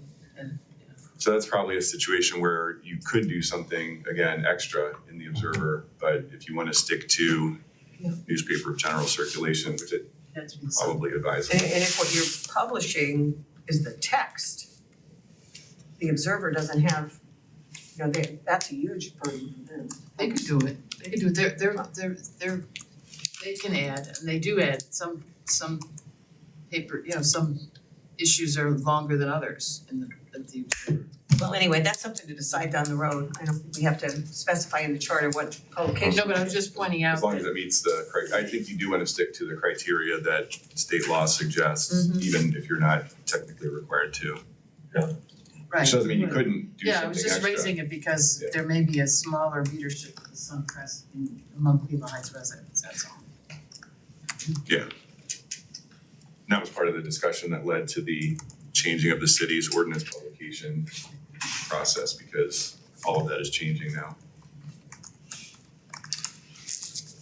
all right, anything else? You could add, to the extent that it's not clear, that these would be published on the city's website as well.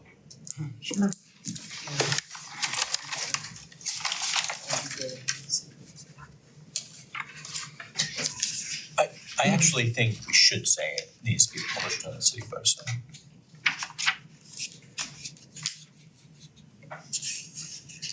So you want A, B, and C, or just to include the website and B? A and B or C. Maybe Oh. A website and B or C, right, I don't know.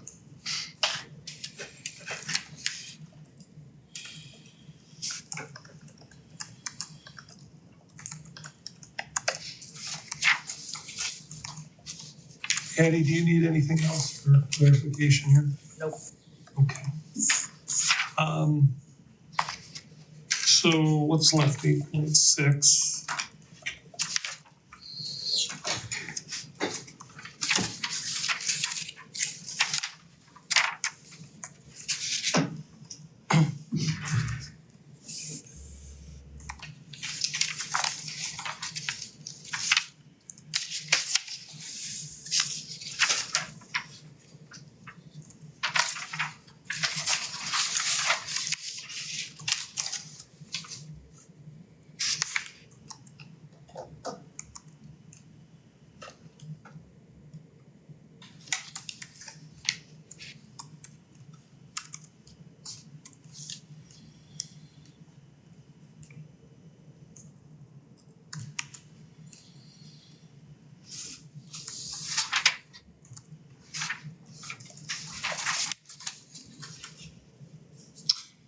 So let me just see something.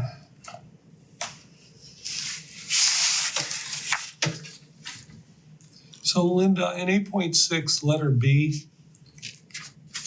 Okay, I just answered my own question.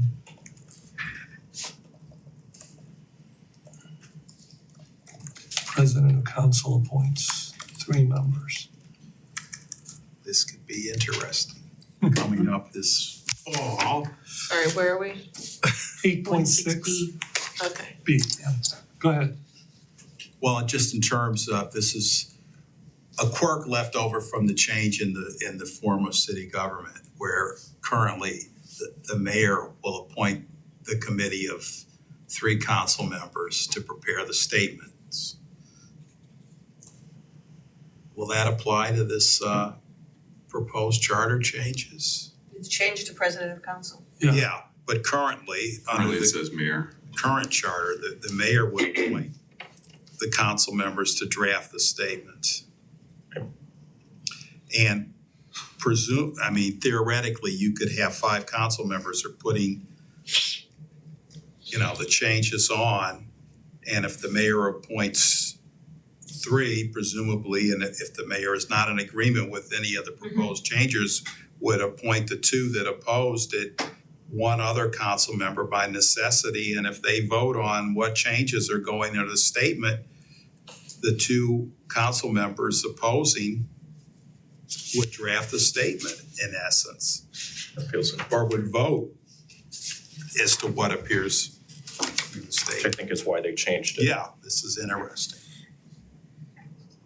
Well, there's also a provision in F for any civic body or committee can prepare and submit a statement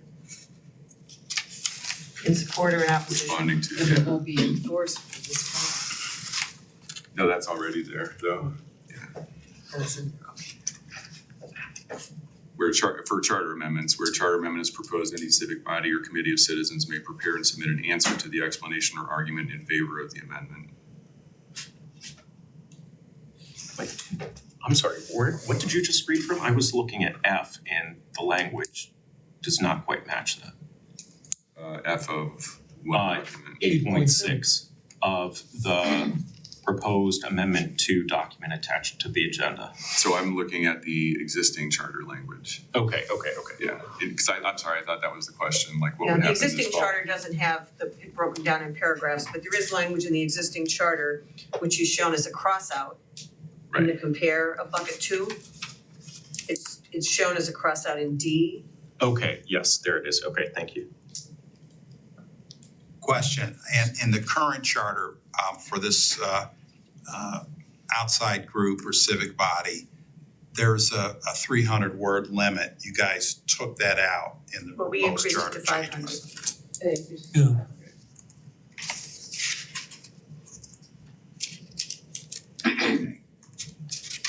So obviously, this is referring to official statements that somebody can file with the city clerk, and then they're available for people to look at, but it doesn't at all limit other things that people can do to support or oppose anything.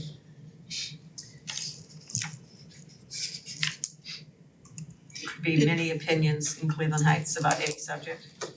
You have a lot of discussion? Ballot is the one that's controlled by the current language. Right. Did you have any a lot of discussion on this section, or, I mean, you changed the wording and made it more precise, so I guess I'm wondering if there's any controversy. Part of it was really just making it easier to understand by breaking it up into subparagraphs. Okay, But this is something that is on file with the clerk, it's not on the ballot. Doesn't go on the ballot. Or doesn't look. No. Okay.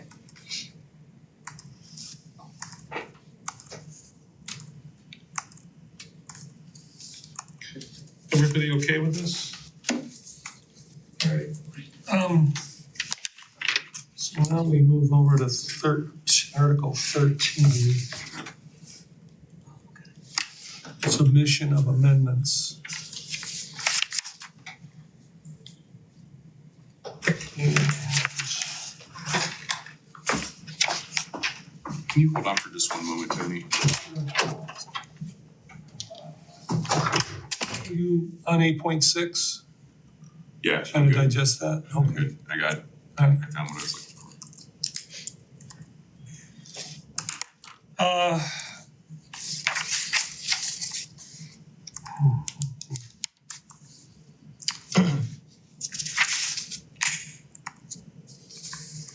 So we have 13 and 14 left in this bucket.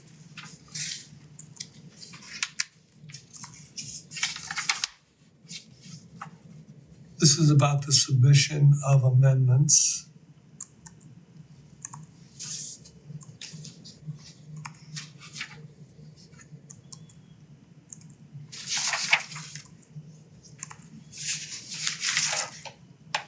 so reiterates, it has to be five out of the members of council. It reiterates what we talked about earlier today, Yeah, and then the percentages are reiterated, 10%'s reiterated. And that's all, this is all driven by the state constitution.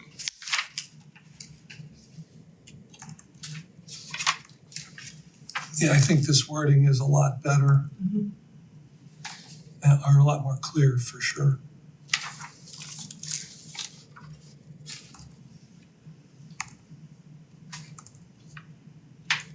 Yeah, okay. 13.2 is the effective date. A mere formality.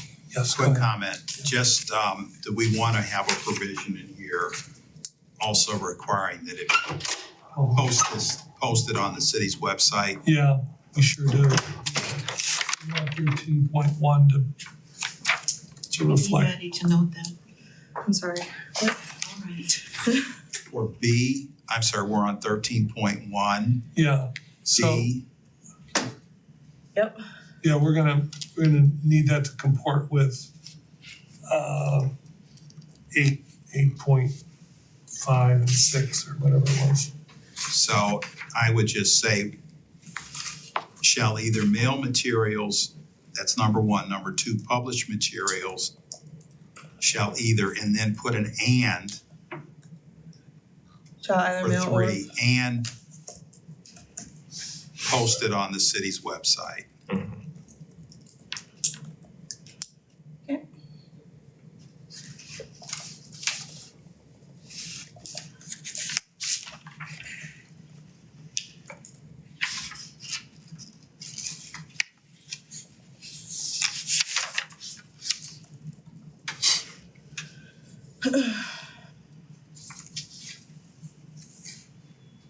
And everybody okay with the language on the effective date?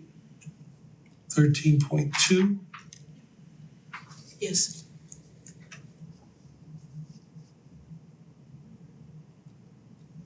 And then Article 14, we discussed this before, correct? It's in two buckets, just in case you decided to do one bucket but not the other, it still gets covered. Yeah.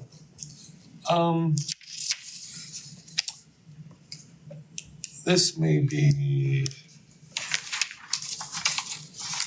And Article 14 stands alone. This is about charter review, the every 10-year thing, how much we want to put in here. I'm just looking at the time. I think this is going to require a little more discussion than some of the stuff we just talked about. You guys want a break for lunch and then come back at 12:30? And is that okay? Do we have lunch? Yep, that's Oh. There's that. Yeah. Is that okay with everybody? Yeah. All right, so we're gonna take a break till 12:30.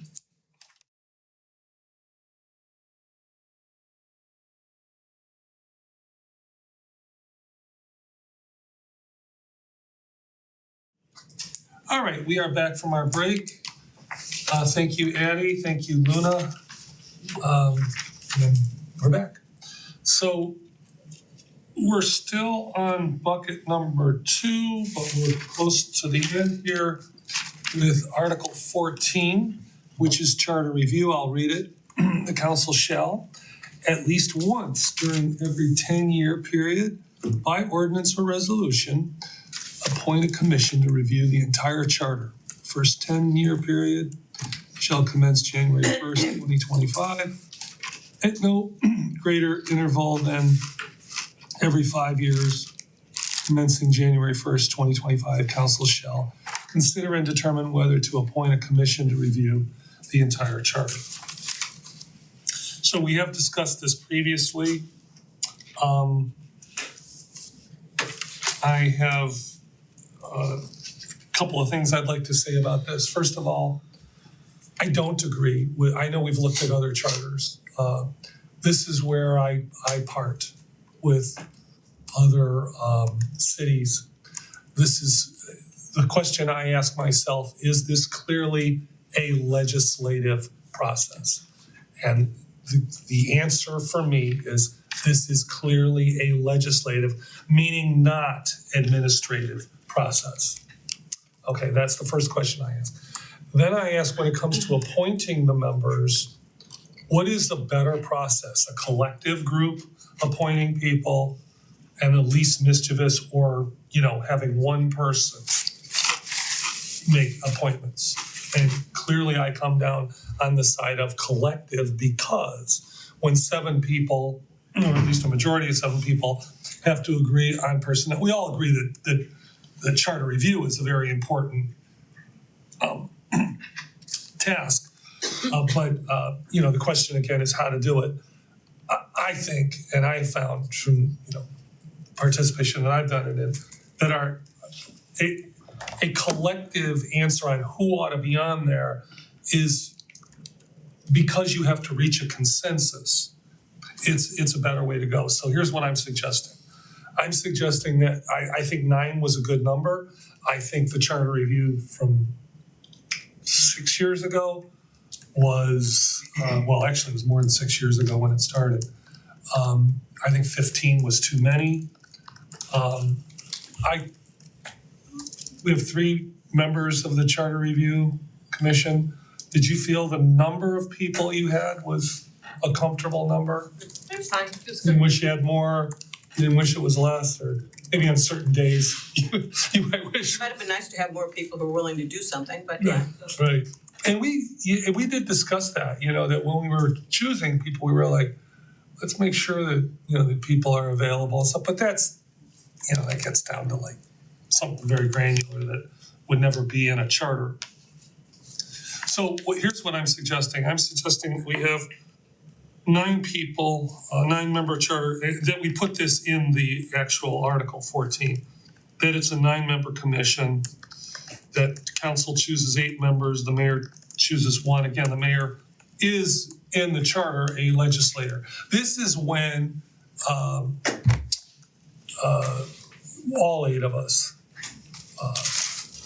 really should participate because, again, this being a legislative process, and this is the one time when we are all acting as legislators. And I would add language to the effect that all commissioners should come from a pool of applicants determined by council. But, you know, so there's not like some pool over here or some pool over there. And that's where I'm at. I'll listen to where other people are at.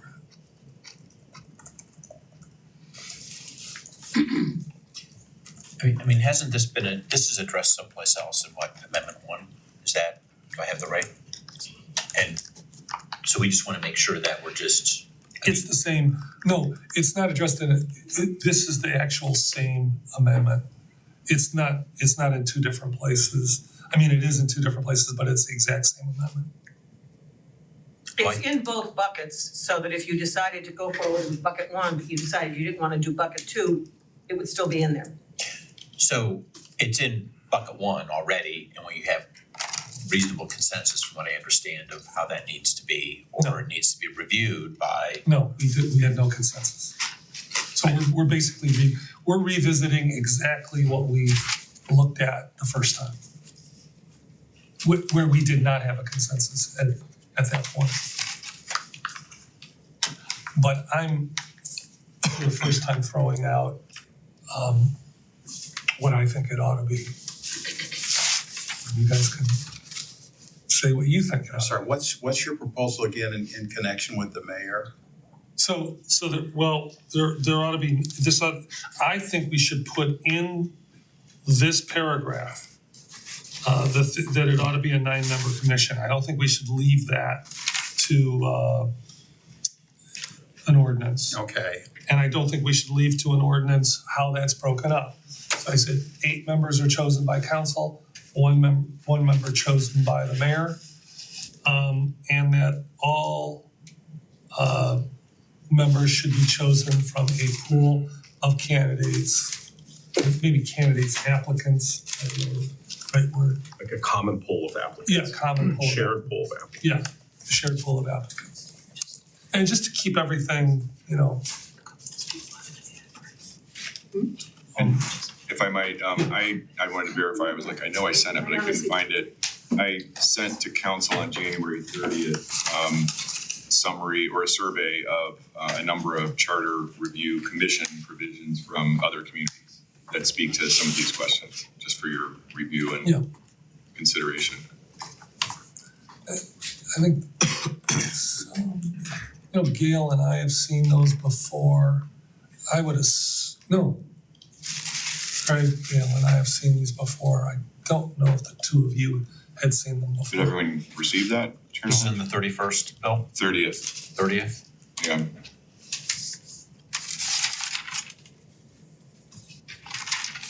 At I'll forward. 1:11 PM. Via Addie or via yourself? Directly from me. I just forwarded. It was previously sent to I got it. then council, October of 22.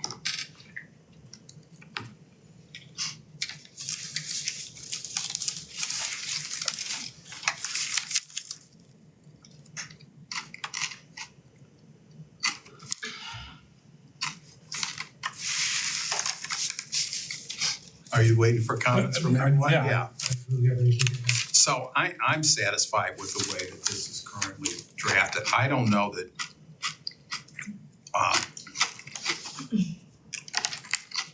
that I would wanna have the charter tie the hands of a future city council. I'm good with saying she'll appoint a 9-member, but I would leave it up to city council to determine how those 9 members are elected, because I can envision a situation where maybe council wants to appoint one of its own members to serve on this charter review commission, which I think is not an uncommon occurrence. But ultimately, in the end, since city council is going to, a supermajority of us is going to have to approve any charter changes, you know, your city council is the guardrail ultimately on whatever this charter review commission does. And we did, excuse me, define how the members would be selected by legislation for this current charter commission. Yes? No, it could be, I mean, I would say in a lot of charters, and I think you'll see this looking through there, they do define the number of people and even who does what, who appoints what. That's not uncommon. Where I think most councils err is they don't look at it as a legislative process when it clearly is. I mean, I don't know how anybody could make, and then you end up handing it over to, I see too many councils handing over a clearly legislative process to the administrator, to the executive.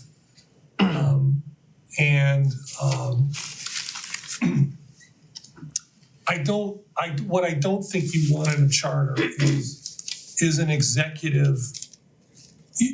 What you want, I think what most people want are kind of a system of government where there are clearly checks and balances in place. You don't want that to be a place where executives consolidate their power. And, to me, abdicating your legislative role is the beginning of, shifting power from one branch of government to the other, which I'm not in favor of. And I think what we've seen is when the process, I could say this about a lot of things we enter into, but when the process is tainted, a lot of times the outcome is tainted. And I don't think that would be any different for a charter review process than it would be for economic development process or the process by which we do a budget. Again, so what I want to put in place is a process that comports with what it is we're doing.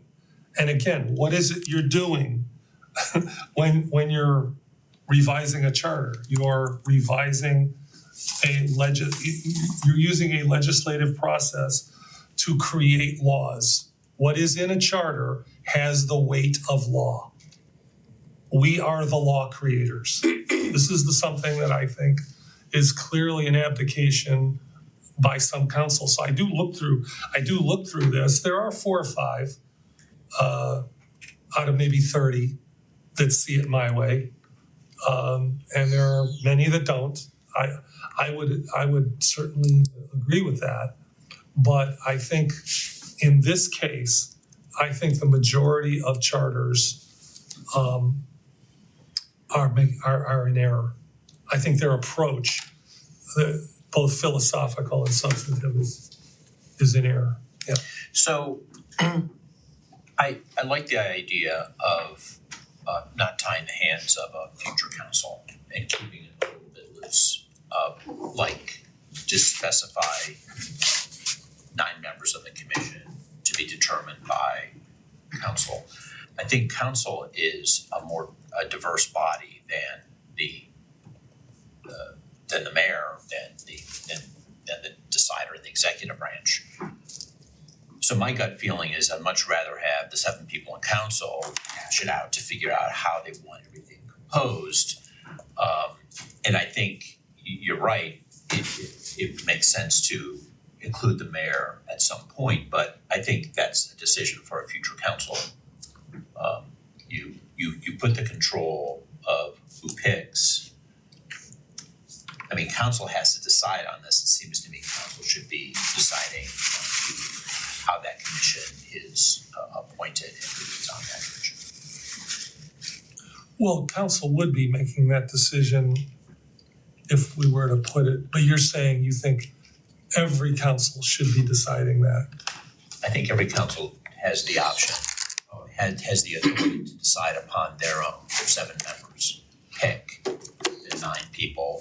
they're gonna be picked and they constitute the committee. Well, this doesn't talk about how they're picked, it talks about how many. Well, I'm going back, I'm okay with 9. Cause it sort of leaves room for a couple extra just besides, just some council members. I mean, I think it's more than 7. But you gotta have an odd number, right? Yeah. I mean, Yeah. yeah, go ahead. I agree with you that in principle, this feels like a legislative function. It makes sense in my mind that the vast majority of the picks be chosen by council. Director Hannah, thank you for compiling this document and passing it along. This is very helpful. I am, I don't know, maybe about 3/4 of the way through, and the vast, I would say, at least majority of these say 9 members, so I'm comfortable with that. Many of these say things like, 7 will be chosen by the council, 2 will be chosen by the mayor. Some of these are talking about each council member getting to choose Yeah. someone. I personally do not support that. I don't like that. I agree that there's, the collective wisdom of a body is better than, One person. So, I'm okay with a majority of them being chosen by council members. I think that makes sense, but I think that it should be the body. So, I think that I would be okay with specifying a total number. I'm not sure that I want to get too granular in here. I think that there should be flexibility. Looking through a lot of these, a lot of them were done by ordinance. In a lot of cases, it is spelled out in a charter, but also in a lot of cases, it's in an ordinance. Yeah. So I kind of like there being flexibility and not getting too granular. Yeah, that was a 50-50 thing. Yeah. I think with, putting who chooses, what, how many, each body, each branch chooses. Yeah, I saw that as, I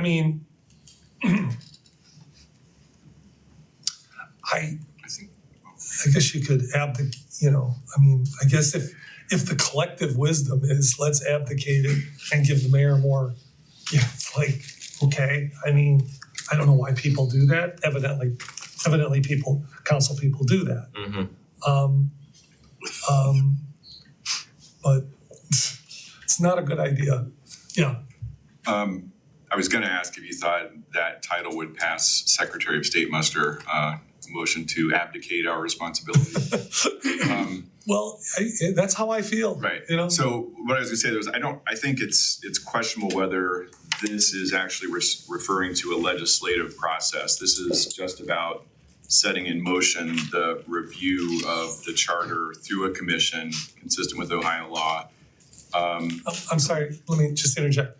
When I said, I'm talking about changing a charter is a legislative It's an electoral function. process.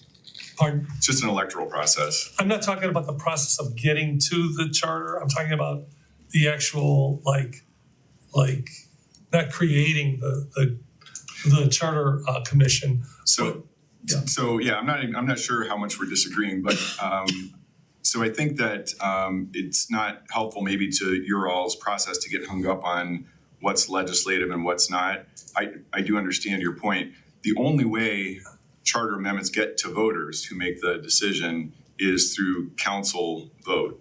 And in Cleveland Heights, the mayor has no vote, so he'll never be a part of, he or she will never be a part of that process. That'll purely be council's decision, and it has to be by Ohio Constitution.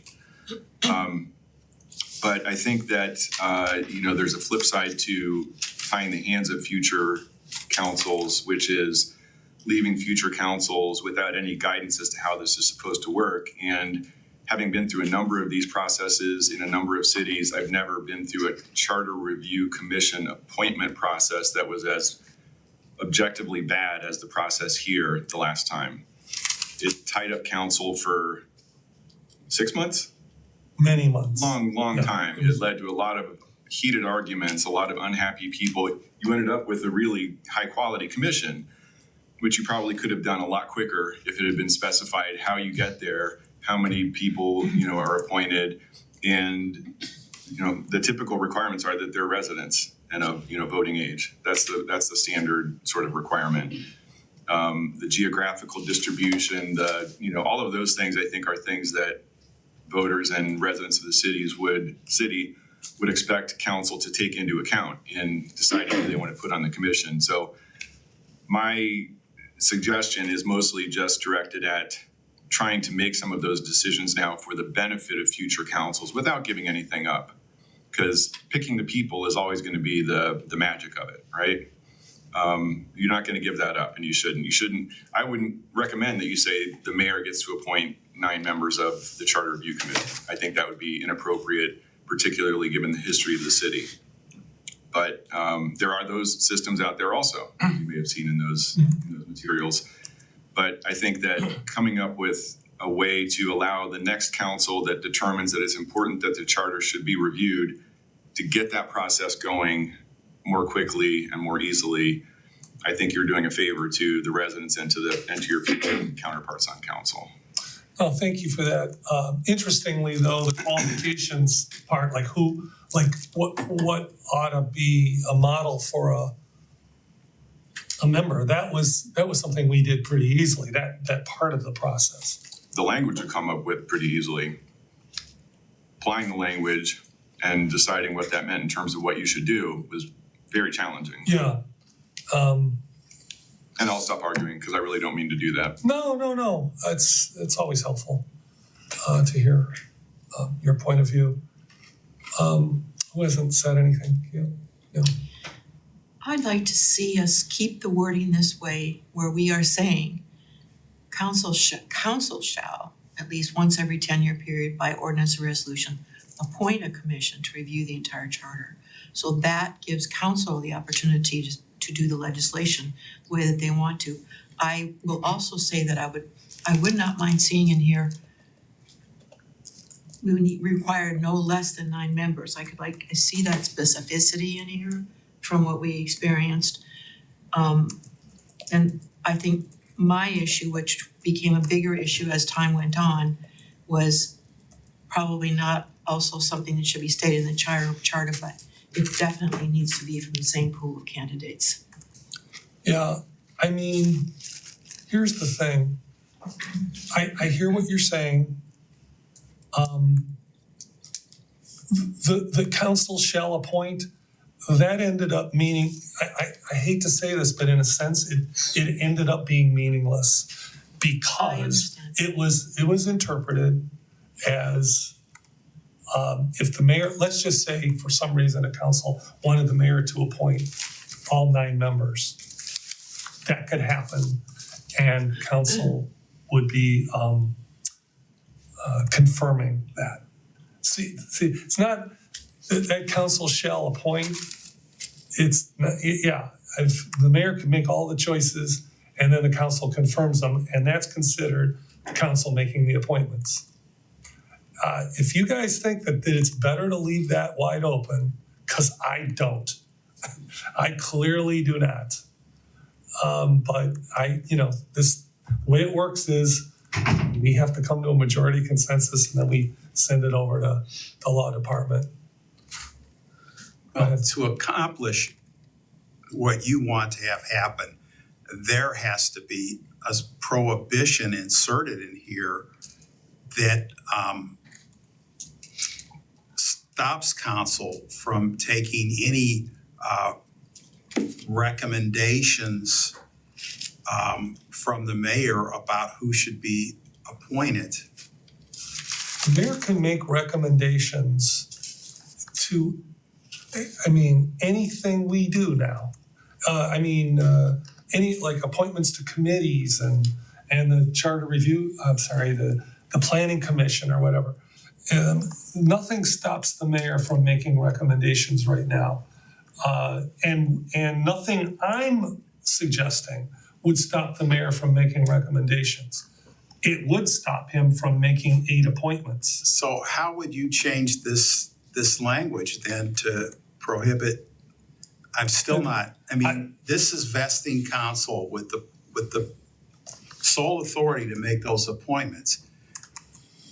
2 years ago, or was it 2 years ago? Yeah. A majority of council members, myself included, we elected to give the mayor some say in this charter review process because my rationale was it was the first attempt since this new form of government to address changes. that would not be the scenario on any future council changes. So to the extent that the mayor appointed people that shared some philosophy that the mayor wanted to have in the charter, well, they've been given that opportunity. And I don't necessarily see the necessity for having that happen. Again, as we've come, we had as it turns out, regardless of who selected them, they all came together with some great recommendations. And I don't see anything that is that has strengthened the mayor over city council. I don't see Oh, that there's in nothing any in of here their that does that. recommendations. No, there's nothing in here that does that. It just leaves it open for the mischief, in my view. I saw mischief constantly, nonstop. It wasn't anecdotal. It was relentless. And I don't really want to go over every single step where that happened, but we ended up having to do a lot of extra voting, extra work, extra reading because of stuff and I'm just trying to eliminate that and say, let's make it cut and dry, put it in the charter, and then we don't have to worry about somebody waiting till we're done, stuff showing up in legislation that we never saw before, agreeing to collaborate but not doing it, outside of executive session. I could go on and on and on. It all ended up being not what we agreed to. And I'm saying if we put the agreement, just like half of the councils have it in the charter, who appoints what, how many. I'm saying that's a good idea. Go ahead. The scenario where the mayor, whoever that may be, chooses all of the folks on it, that would need the consent of council, of a future council in order Right. for that to happen. I just don't think that that's a realistic possibility. Oh, I don't think so either. But looking at this, again, this document that Director Hanna prepared is very helpful. There are more than 30 examples in here. And most of them talk about a 9-member commission where 7 of them are chosen by council and 2 are chosen by the mayor. That's something that I could get behind. And I also, after hearing Director Hanna talk about the benefit to a future council about, by putting some guardrails in, you're really, requiring them to put less time and effort into it, and seeing that, without those guardrails, a council like happened 2 years ago could spend 6 or more months on it. It seems like that could be helpful. So I'd like to propose that we add language in here for a 9-member commission where 7 are chosen by council, not individual council members, but council collectively. 2 are chosen by the mayor, 2 are nominated by the mayor. nominated And and confirmed. confirmed by council. I would rather live with that than have nothing in there. Sorry. And I'm just putting that out there so that we have something specific to work off of.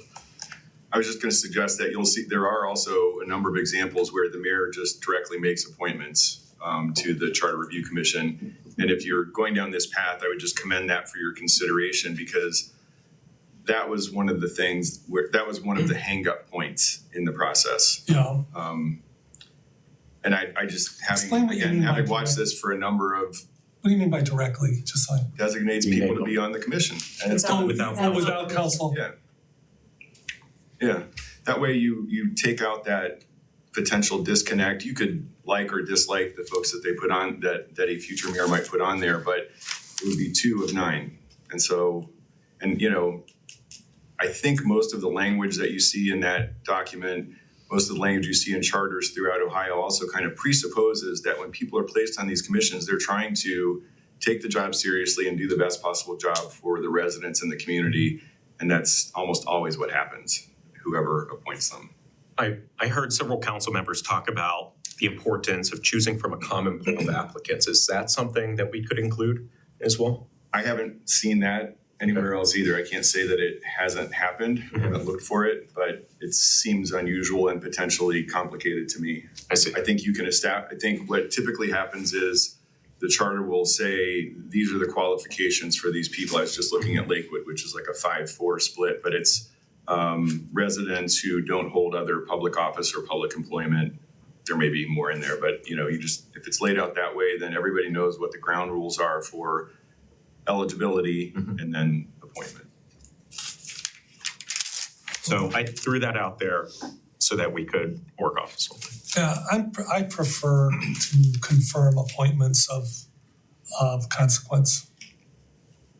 But again, I agree with the part about putting it in the charter. I think it's helpful, and it prevents the kind of thing that will, that I think drew out time-wise, kind of unreasonably.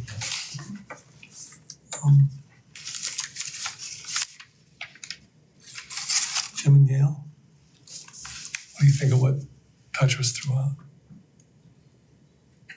I'm okay with it. I mean, I think it sounds like it's a reasonable, it's a reasonable approach to take. Similar to what a lot of other municipalities have done. That's what inspired it, seeing this list, seeing 30 plus municipalities here and so many of them having that sort of structure. It doesn't seem unreasonable to choose that. I Now, like it. in I haven't looked at this one. I thoroughly looked at it several times, in the past, not recently, because I think most. When I looked through it, I said I think most cities had this wrong. I don't think their philosophical approach was right, and so everything that came after that, not seeing this as a legislative function. And again, I'm talking about the making of laws, because that's what this is. These are laws. What's in the charter has the weight of law. I think if you don't start there, I think everything that comes after that is just stuff that's, kind of like you're just pulling it out of the air. Well, the mayor is a really important guy, so, it's like that's not what this is about. That's just not it. This is about lawmaking, and so so I guess I don't know if what you're looking at is a direct is the mayor directly appointing, or is it are they appointing with council confirmation? I mean, I think that's up for the group to Or, discuss. Bill, is that something that, as it's written, is that something that council would decide in an ordinance? If it said if it said in the charter, council appoints 7 members, mayor appoints 2 members, then would it be up to council in an ordinance that they created when they're creating a charter review commission to say how that happens? Depending upon, it's too hypothetical, depending upon the language of the charter, that's a possibility. And because the language of the existing charter is a little bit less specific even than this language, and it says council will at least once every 10 years by ordinance resolution determine whether to appoint a commission, and then that's it. Legislation would pass to try to do that and to establish criteria and allot numbers to the mayor and allot numbers to the council, and we ended up with what we ended up with. But I do think there are a number of examples, and this is not a selected. This was like as many as could be kind of quickly thrown together, kind of from the area that folks might be familiar with those communities. I mean, none of these communities has, crashed in a ditch with the car on fire as a result of their charter review commission selection process that I'm aware of. And I just really, for all of you, if there whatever can be done to help you sidestep what happened the last time, I would like to help you try to get there. I think the direct appointment can make a lot of sense because it just makes it easy. The tough part is when you get recommendations back from a charter review commission and then you start going through them. And then you pass legislation saying this is what we either have accepted without change from them or what we've determined should be submitted to the voters, and some of it maybe shouldn't. That's the core purely legislative function that council has full discretion and control over. I agree with that. I just want the thing that happens before that to be, less chaotic and lean on the legislative body to handle. I think those are. It became chaotic only because of the infighting that occurred amongst the council members.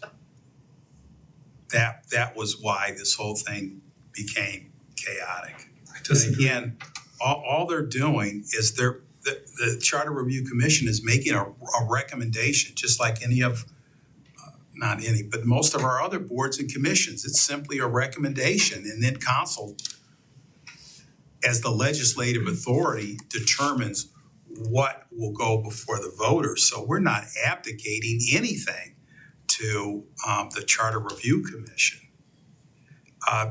Getting to the point, if the decision is made to give the mayor or a mayor some appointments to this commission, I think it should be a direct appointment and not subject to council confirmation. Otherwise, you're going to run into the same problem that occurred before if council just continuously says no to who the mayor is seeking to appoint, until finally you get down to someone that satisfies council. Unless you're going to put some provision in there that says, provided they meet the minimum qualifications, council shall confirm their appointment. The other way to look at what you just said is if the mayor directly appoints two, assuming we're gonna do 7 and 2. Okay. We avoid what happened when there was so much time between when we needed to have the mayor's appointments and they didn't get done. Well, that's why I disagree with what you said, that it was not just because of Well, infighting council. It was seriously, that is just not an accurate statement, because I just saw too much other stuff coming from the other side, but do you understand what I'm saying? Yes, I do. I want this process to be far more efficient than it was this last time. so we were all in agreement there. And a big amen. Well, we could leave it to council to decide whether the appointments are done, directly or by confirmation. But, By that, you mean you don't put it in the. well, if it just says the mayor appoints 2 and the council appoints 7, then when the legislation is drawn up, the council would decide how that happens. I don't think that's the correct interpretation of that language. I think that language would say council would have legislation appointing the 7 because council can only act through voting and legislation, and the mayor would have a direct appointment. So if it just said mayor appoints 2, it automatically means without Unless you qualify. confirmation. Right? I'm just Yes. saying if you leave it blank. Yes, and there are communities out there that will, pass a resolution that identifies the 2 that have been appointed by the mayor and appoints the 7 that council picks. There's a lot of things out there like that, but I don't think they would have authority under the language you just mentioned without qualification to bounce the mayor's appointments. And I think there's a danger in making it, this is maybe, and it's very similar to what's there now. So this is not on the Charter Review Commission, but I think maybe it's not quite enough detail in my view. You can also have too much detail. But one way you could guard against things like timeliness concerns is, when council determines in that 10-year period that there shall be a Charter Review Commission, provided that appointments are made within 30 days. A la the vacancy kind of approach. There's all kinds of ways to tie these things up so that real problems are prevented. You just have to be careful not to try to solve every problem that could ever come up. And that was really our approach. I mean, we talked about whether we should consider putting some detail into it and decided that that really wasn't something that we were equipped to do, that we would let council decide what they wanted to do on that. I appreciate that because All right, so, Can I ask, no, please. so this time, the applicants weren't from a common pool, the mayor appointed people not from a common pool? Is that They right? were from a common pool, but they weren't done the same way. We, the council, picked, in a way we agreed to pick, and the mayor made his choices in a way we did not agree. So even though they came from a common pool, the methodology was different. We said we were going to discuss and collaborate on all of the picks in executive session, and that is not what happened. Well, we don't know what happened in executive session, No. Tony. Being No, clear. I could talk about what didn't happen. Correct, there's no voting. No, I just said, I'm talking about what didn't happen. Yeah, We, and I'm saying. I know we let's can't not talk about what did executive happen. session. Yeah, it's just the word. So, I take your advice seriously. It is a pitfall and we don't wanna fall into it again. We don't want future councils to, I mean, chances are how many of us are gonna be doing this in 10 more years. But maybe Addie will still be around. I was gonna say, Brooklyn Heights provides for their clerk having a appointee, just saying. Is that interesting? No, I did not know that.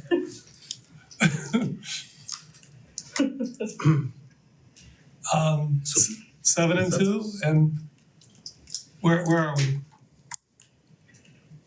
Craig, did you come over? Well, I'm satisfied with the current charter review language and just put 9 members in. But if we are going to give a mayor some appointment authority, I believe that should not be subject to city council approval in terms of requiring that person appointed by the mayor come from a common applicant pool. We could address that by resolution or ordinance. And when we decide to convene the Charter Review Commission, And it'll be- provided it's not inconsistent with any of the language. I would be fine with a mayor being able to directly appoint people so long as there's visibility into like their qualifications. And that's why I think that having a common application process where you can learn, about them would be able to satisfy that. So long as we could say, whether that's through resolution or ordinance, that, that there would need to be an application, I'm fine with them being directly appointed by the mayor. It seems like that's a path that satisfies a lot of different things. Just two. And you could also put, Bill, correct me if I'm wrong, the provision that you mentioned about appointments being made within 30 days in whatever Yes. ordinance, resolution. Yeah, so that, For the actual appointing process, you could say. I'm not sure, well, maybe, And instead you would put it in charter. if you wanted to avoid a fight later, I think it would be, if you wanted to enforce it, I think it would be in the charter. But that fight only comes if you're gonna if council's got to approve the mayoral appointments. Not necessarily. Yeah, I mean, What if the mayor doesn't make his appointments? Right. and then the risk becomes the Charter Review Commission begins its work. There's a couple people missing. Or Worst they case scenario, they show up, 2 months later and the work is partway done and then they're explaining what was done. I mean, that's the beauty is 7 people. And that's function. the fault of whoever the mayor is. If In they that don't, scenario, it's very they don't unlikely. act timely, then they don't have a voice in what recommendations get made to council. I mean, we don't. I don't disagree with that. I would just say that like really I've never encountered a belief that appointments are to provide a voice for the appointer on the commission.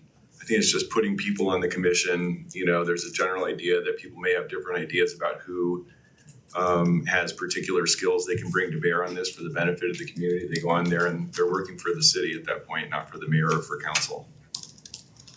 I mean, I agree with you in your idealistic way. But I mean, we all know that, you know, people make appointments for political reasons at times. And I'm just saying that the less likely, purely political, where you get like almost a partisan thing going on, and I'm using that word more euphemistically, it is less likely when you have 7 people saying, yeah, this person should be on, because you gotta get in a majority. And you know, doing it this way, I mean, I have a little bit of trepidation with the mayor making, you know, 2 appointments that are unchecked, just because that's what happens when you don't have a check in place. You know, somebody just says, hey, I need a charter that gives me more power. I need a charter that gives council less power. You know, that balance of power thing that they worked on for God knows how many hours, that's the crux of the problems in government today. I mean, look at what's going on nationally, only just to say that, you know, I don't want to get in a conversation about it, and just to say that that's the thing that we have to think about when we're talking about balance of power. I was just thinking that, you know, you can address some of those concerns by, like most probably of the examples in the list, establishing some basic eligibility criteria. And the pool of candidates thing. One other thing to be mindful of is even if a mayor gets to directly appoint people to it, those 2 people on their own can't make decisions for the body. It's still a matter of there needing to be a consensus among people. So, you know, let's say that 2 people get on, have some like radical ideas or whatever, that's not necessarily what's going to go to the voters. There first needs to be consensus among that body. Those consensus recommendations will be made to council, and then council, just like we're doing now, will have to, you know, consider them. And maybe it's a case that, you know, so they won't agree with it. I think we're solving 2 problems here. I think we're ensuring that this remains largely a legislative function.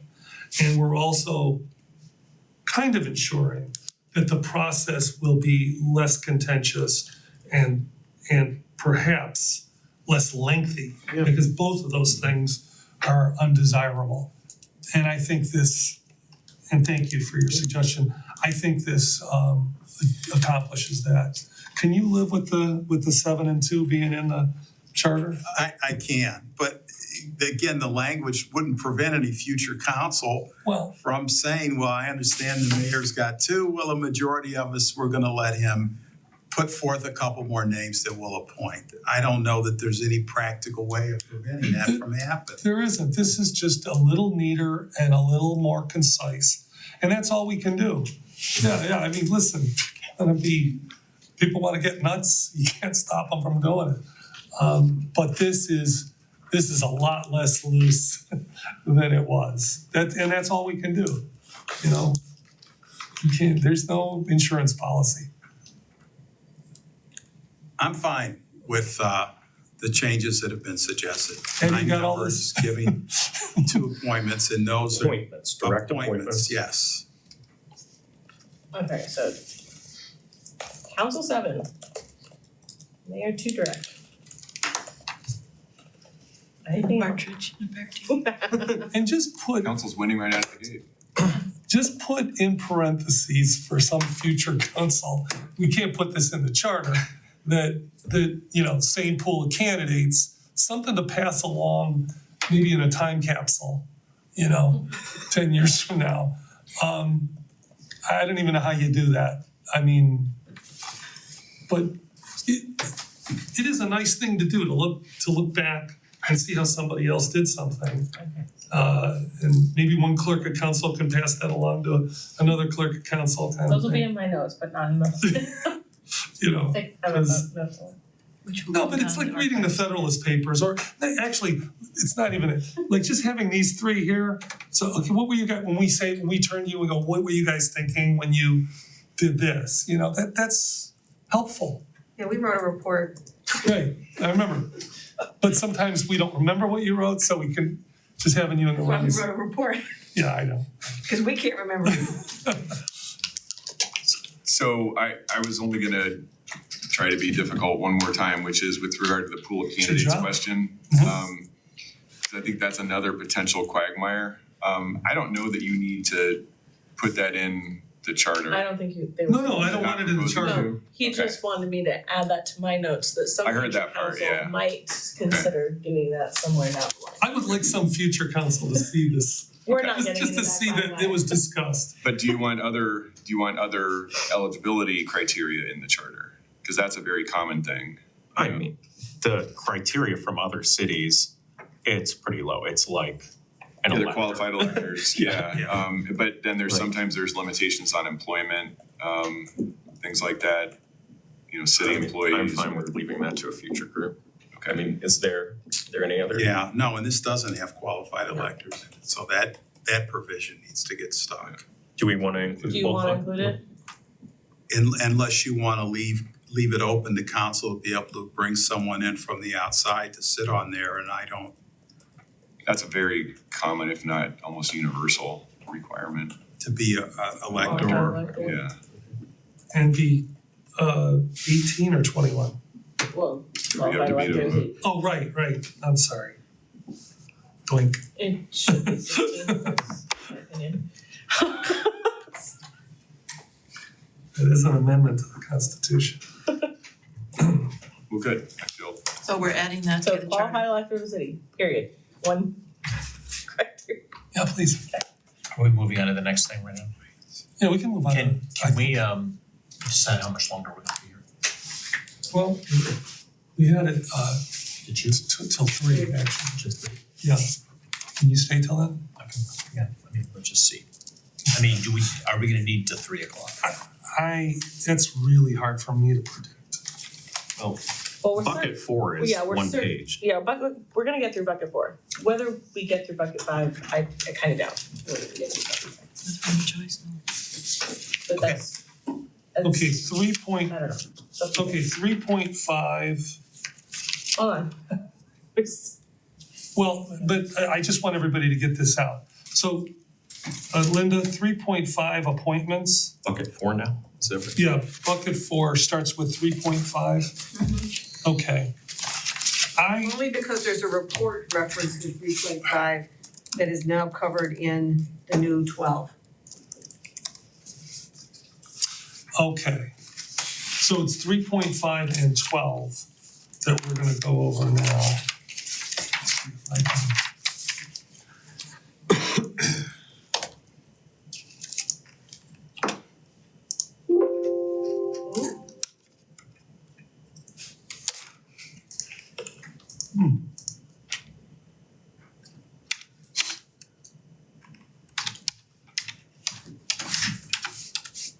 So this section 3.5 with a, I'm not sure it has the same title currently in the charter, but this is the section in the current charter that has the purpose of inquiry provision. And that issue is now covered in, I think, 311. Okay, So this is now narrowed to only cover appointments. And then 12 is the non-discrimination provision. well, I don't, okay, let me just, where did you see?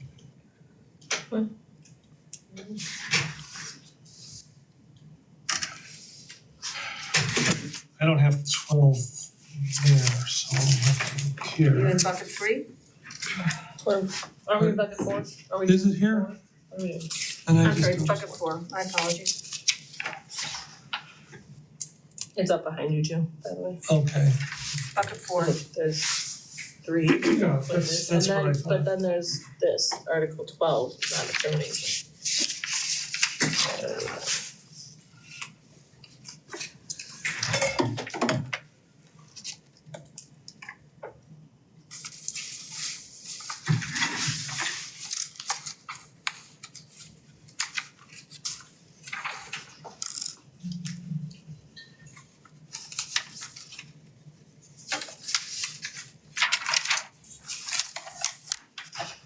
My mom lost her job when she got pregnant.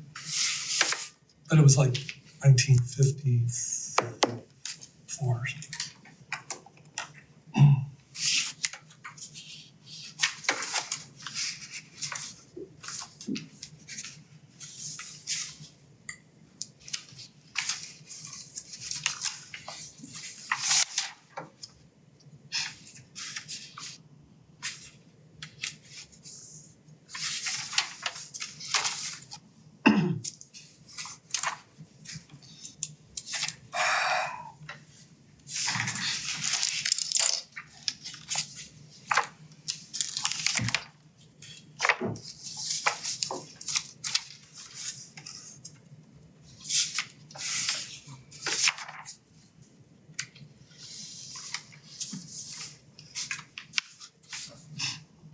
that's a pretty inclusive list. I'm trying to think if there's any group that you've left out. This is the non-discrimination To provision. put this in context, we discussed in the report the fact that, our current charter has a commitment that the city's gonna be an equal opportunity employer. And then there are ordinances, the city has ordinances that address discrimination or not discriminating, to put it more in line with what the city believes. So the consensus on the commission was that we should have something in the charter that addresses these issues to reflect the welcoming attitude in the city of Cleveland Heights.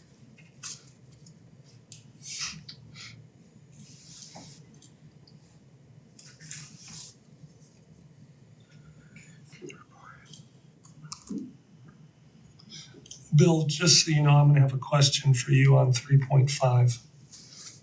Okay.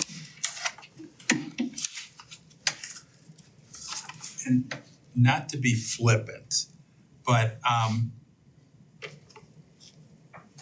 never mind. I think I know what you're gonna say, but I don't wanna say To it. be You don't flippant. wanna say it. No, I'm not. I'll keep that comment to myself.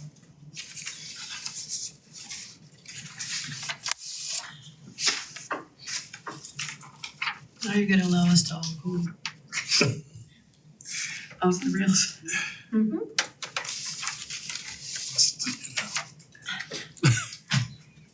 I'll say this, being inclusive also requires one to respect the views and attitudes of people that may disagree with you.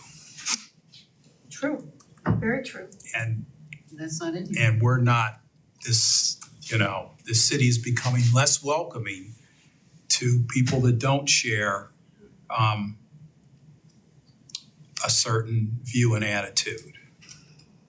And I don't think that needs to go in the charter. I mean, I'm putting that out there as a general statement. I mean, And that's not a protected group, by the way, that's, no, and I think that's what this is somewhat directed to.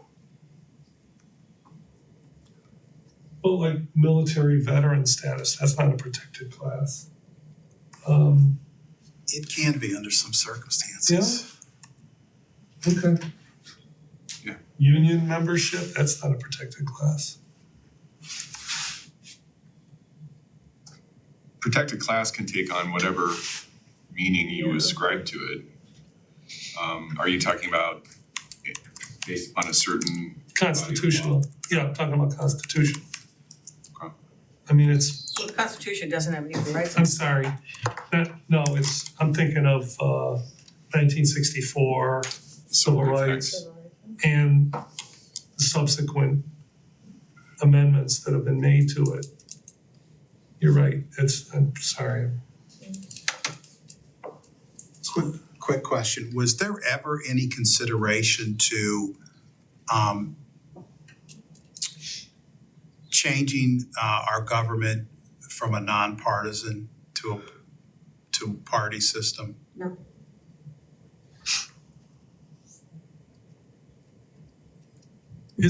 There's only a couple of municipalities in Cuyahoga County that do that, that have that. Most of them, the vast majority are nonpartisan.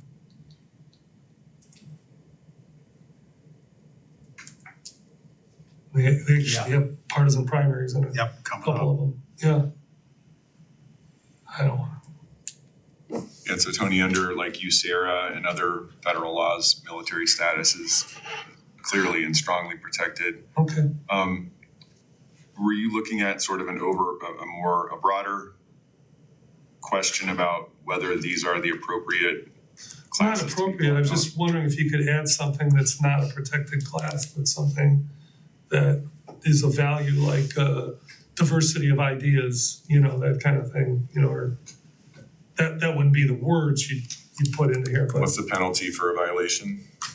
well, I mean, That's the challenge with these things. I think this is fine as a policy statement.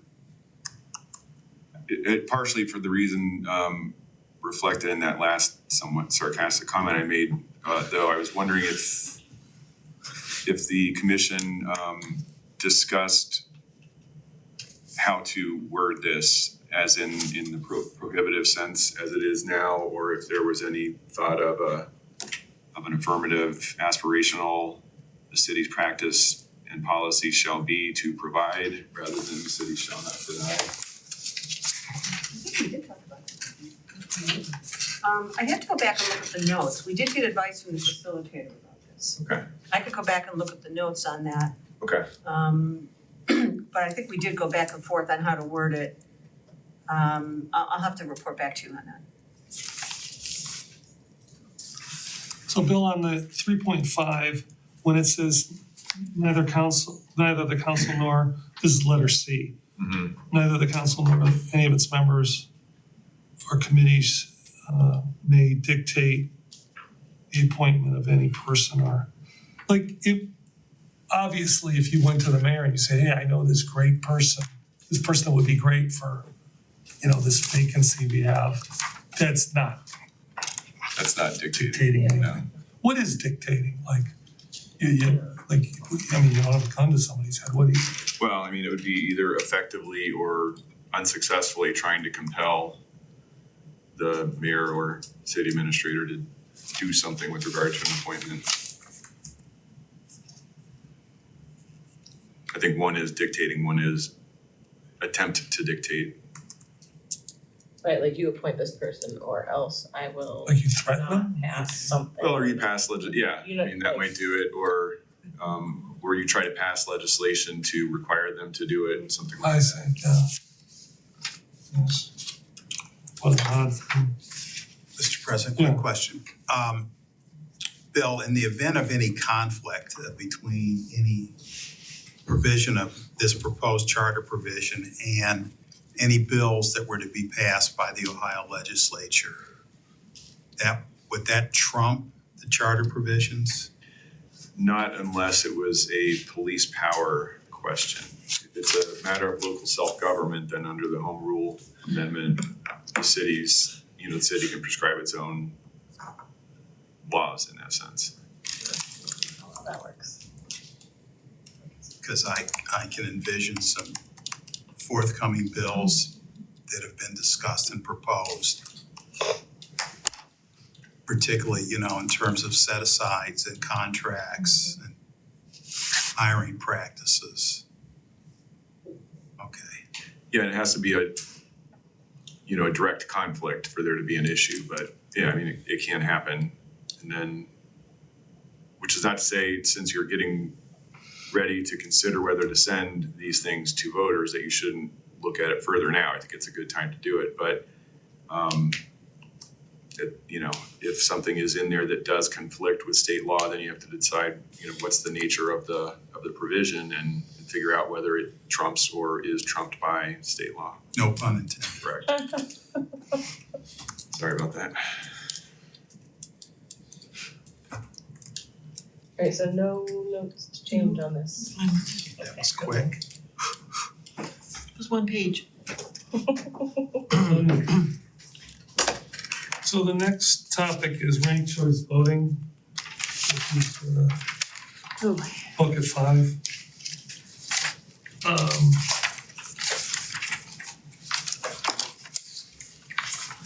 Yeah, go ahead. So I suspect we as a body are gonna be all over the place with this.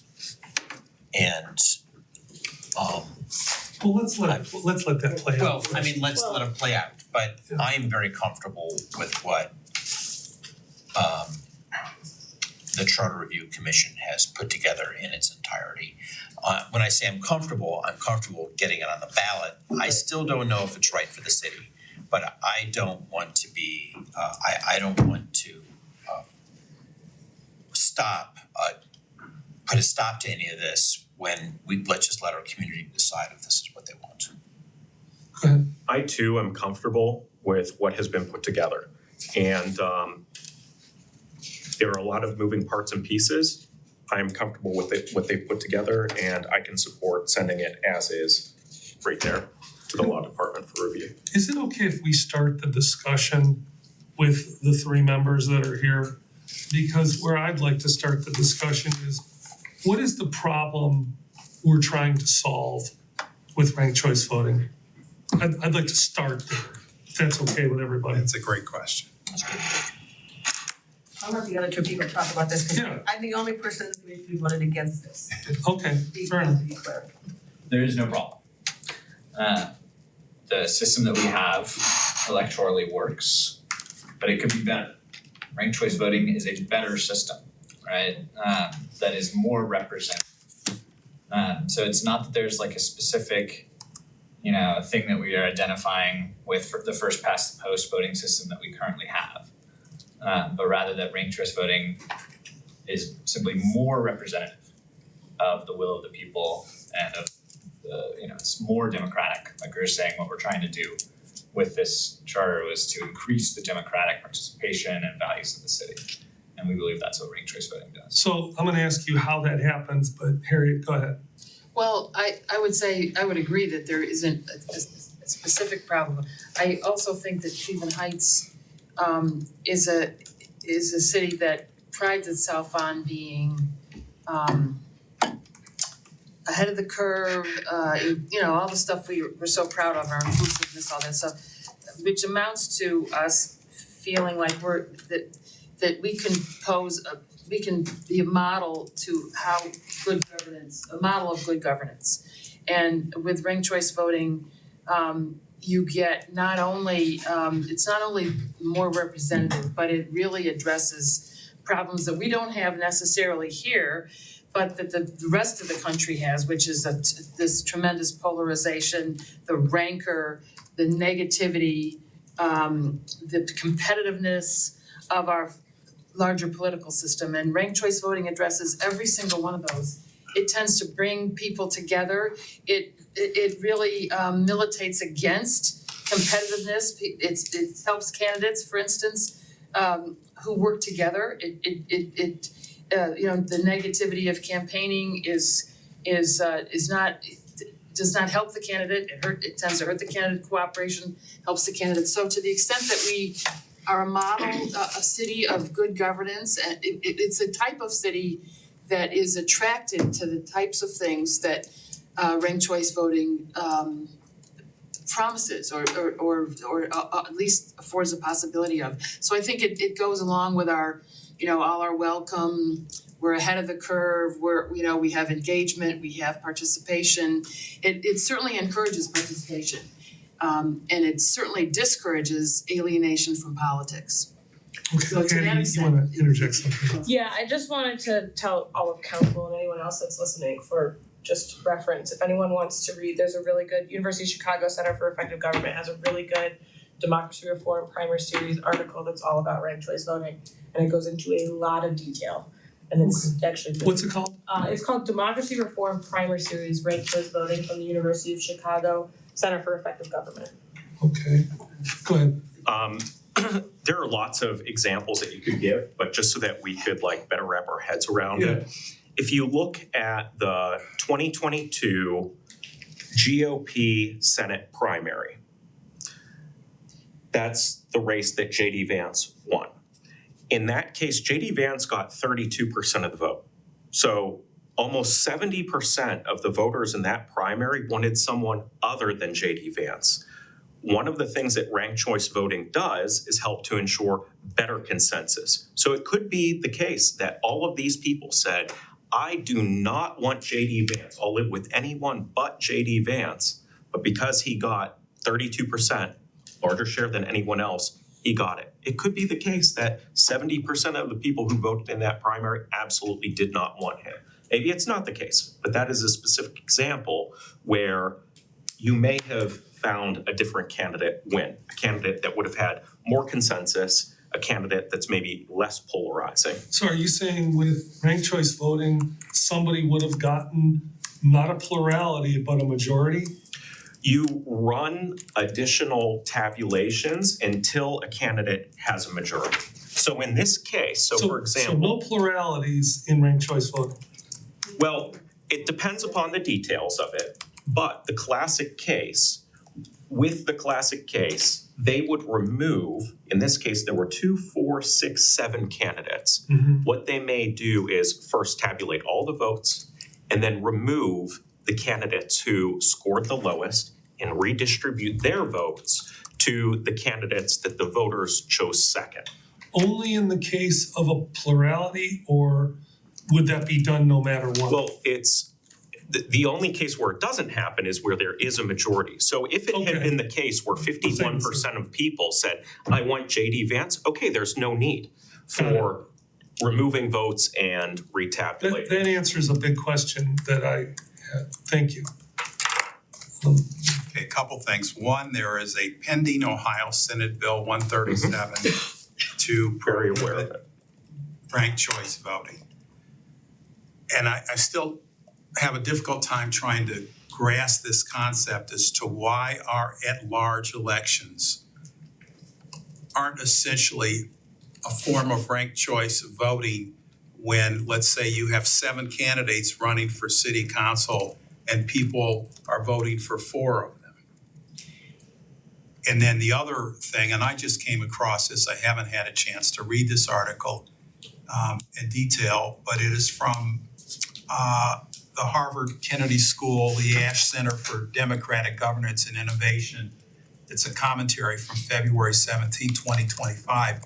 Does ranked choice voting create barriers for minority voters? And this author studied some elections that occurred in a couple of places and found that one of the unintended consequences of ranked choice voting was actually to disenfranchise the minority voters. I'd like to speak to that. Some more research is I'd like to see that article because historically, 100% of the research shows the opposite. And in fact, in Cincinnati, it assures ranked choice voting, while the results of ranked choice voting reward the majority, it also allows significant and organized minorities to elect their candidate, where in a winner-take-all system, they would have no chance. So, for instance, in Cincinnati specifically, they threw out ranked choice voting, single transferable vote, city council election voting, as a result of a race baiting election against Ted Theodore Barry, who was he would have ended up being the first black mayor in the country. And they used race baiting to throw it out because it allowed for representation of minorities, specifically African Americans. So that goes against all the other research, and I'd be very interested to see that article because all the other research on ranked choice voting indicates the opposite.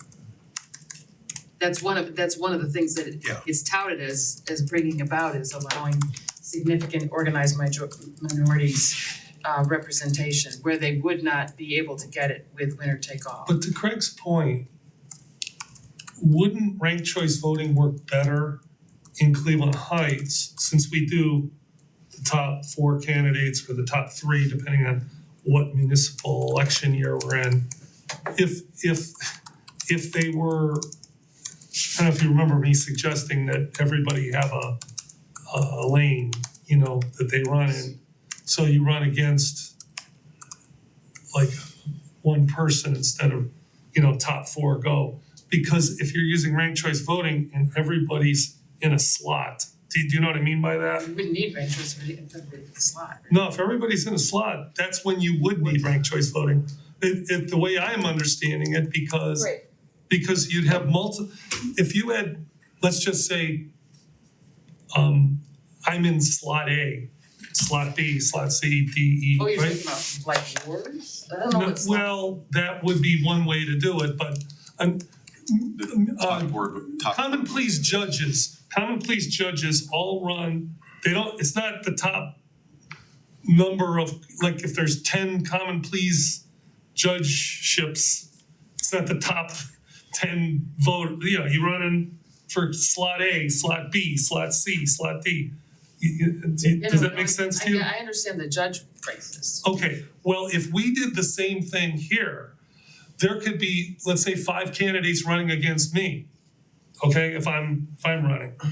And and if you had ranked choice voting, instead of the top voter getting a plurality of votes, the top voter would get a majority.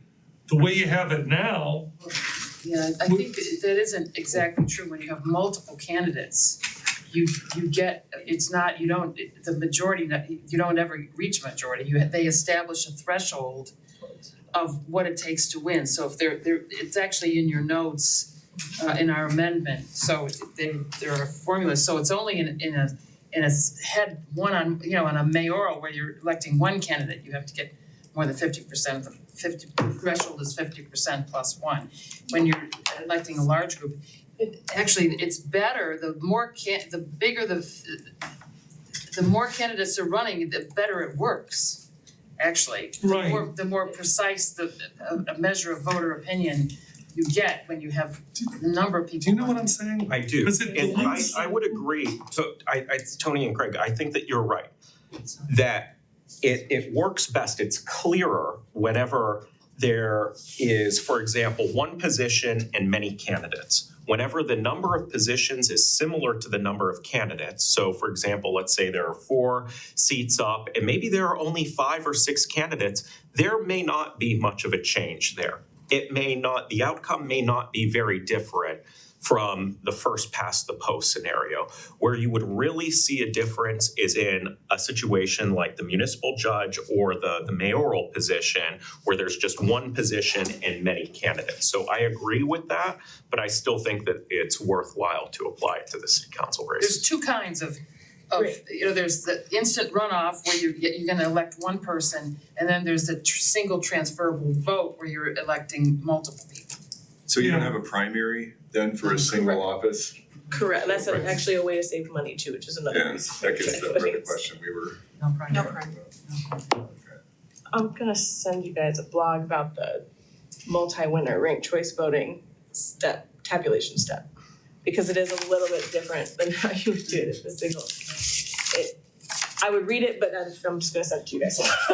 I am happy to do a demonstration on this wall with Great, sticky do we need notes board? I'm gonna wipe it. to illustrate it for folks if you would like. Or have a bingo. Well, I understand it better, this helps. My position on this is I wouldn't want this stuck with a bunch of other stuff. I'd want this separated out. That's why It's it's all a in the bucket.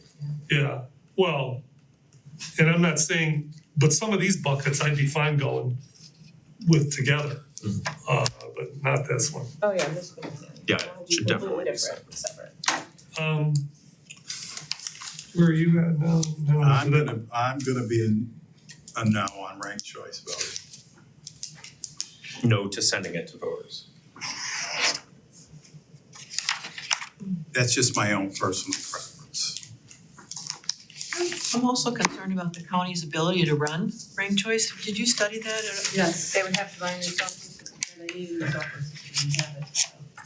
These offers, But they would have to the company that they use currently also, that same company, I can't remember the name of the company, but they were also preparing a system for one of the Portlands, either Oregon or Portland, Oregon, I think, Portland, to do ranked choice voting. So it's the very same company that has the developed software. And you have said it worked well in Cincinnati, but then they stopped doing it? Cincinnati had it for 25 years, from 25 to 55, and it was thrown out using racism as a way to get rid of it. They campaigned against the man who would have been the top vote getter in the system, because they didn't have an elected mayor. The top vote getter, generally speaking, got the mayor's, it was just like the system we had here. But the mayor of a bigger city like Cincinnati was a big deal, so he was black. And in the 50s, they ran a campaign against him just like they ran against Martin Luther King. And were able to throw out the system. It was after the 5th try, they tried to throw it out 5 times. After the 5th try, it was the Republican Party that advanced this. And they were able to, using the specter of the city having a black mayor. It was very, very well-liked system in Cincinnati. Forbes magazine said Cincinnati was the best comfort city in the country, 2 or 3 times because of it. It was beloved, especially in the African American community. Oh, good. So is this really a moot issue if the state legislature is going to kill it?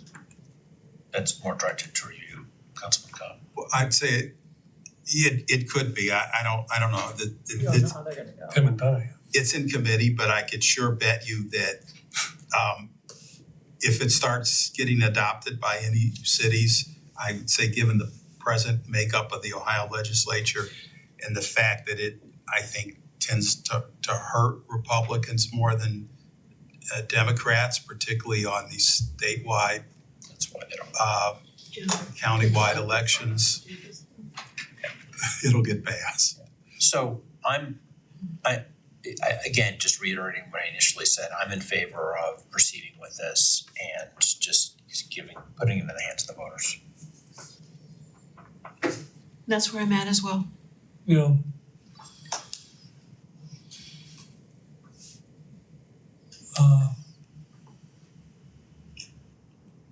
I mean, I certainly wouldn't wanna take it out of the voters' hands. I'm not there yet as far as how I would vote, but,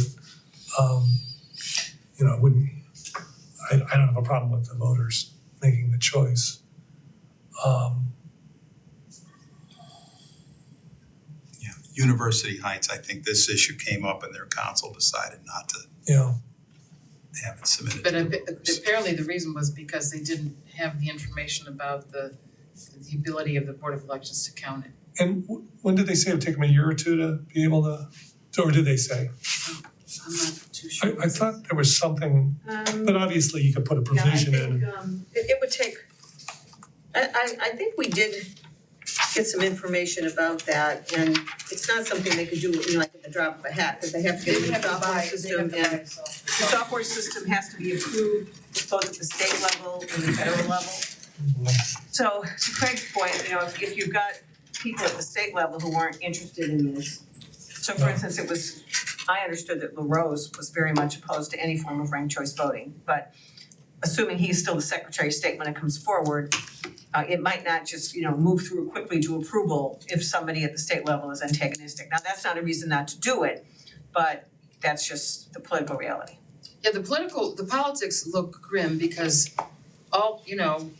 we're in a new age now, but that isn't a reason not to do, the right thing, to adopt a system that is the best representative, the best measure of voter opinion.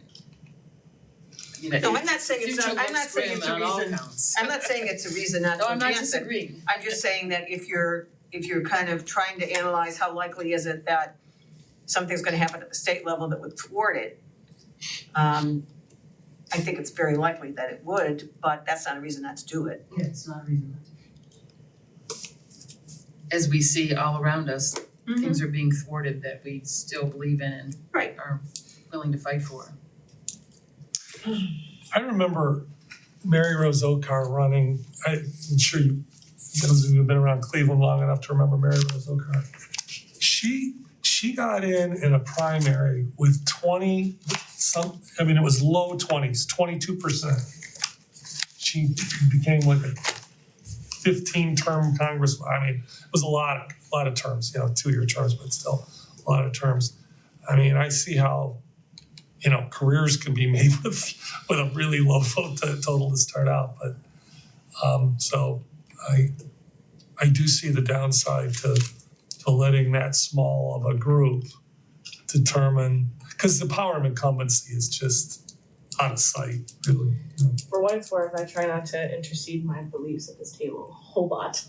This is something I personally feel very strongly about. Ranked choice voting should become the norm across our entire country. So I think that Cleveland Heights should be aware of that. So just put that out there. You're here. Well, we're gonna keep her. After she said what she said? Yeah. No, she's got strong. It's a raise after saying that. No, she's got strong opinions. Diversity of opinions. Yeah. It's not a charter. Yeah, well, see, when the national government derails and everything is in collapse, Cleveland Heights will have a model for the nation. Exactly. Yeah. Maybe we could spend the next whatever is left just going over some things we talked about the last time. I just want to make sure that bucket number one, what we'd like to do, Mr. Law Director, What are you doing? is Do them now. is hand you a bucket that you could feasibly and hopefully get started on like right away. Okay. Even though we are gonna meet, we'll meet next month. Because our hope is that in April and May, well, actually, if I think we talked about this just before you came in, that what we'd like you to do is try to get bucket number one worked on maybe over the next month, and then we'll hand you the rest of this at some point next month, and then you'll have April and May to finish. I think that's what I said. So, Didn't we just get through all the buckets? yeah, I wanted to go over. I know you wanna go over what we, Three, is there a reason for that? no, we did 3 the last time. Okay. And there wasn't really any. Right. Yeah, one and three we went over the last time. Yeah, I would just say that from my own perspective, I think that it would be helpful if the law department prioritized bucket one. There's a lot of information in there, and I think that that's the most appropriate place to start. yes, definitely. Balance of power is the biggest enchilada in the group. Yeah. And that's probably one that you guys, once the law department does like an initial, I don't know, there's So- something in there for you to get back to council. If we could, Addie, do you have a way of putting that up? What? Like page one of the whole, with the preamble. And I'll move quickly because I just want to check this stuff off. Okay, and I do have a couple of notes. What does that mean? Oh, no, that's. Where are we starting? Bucket one? Yeah. Which has the preamble on the first page.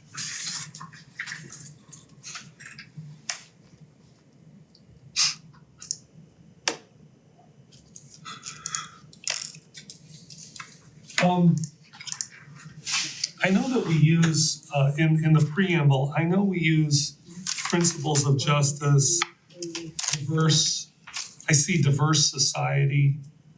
We kind of, do we want to talk about society there, or do we want to talk about our community? That was one note I put here.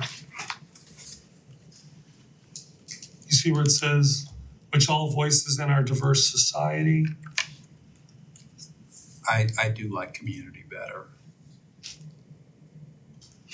Did anybody have a feeling about that? And guys, if you want to comment on any of this, please do. No And then- issue with that. It says, somewhere it says principles of justice, liberty and equality. Well, if we're talking about principles, I think a more modern term is social justice. But what I wasn't sure of was if we were talking about justice here as like legal, the legal, the rule of law as opposed to social justice, which is different than that.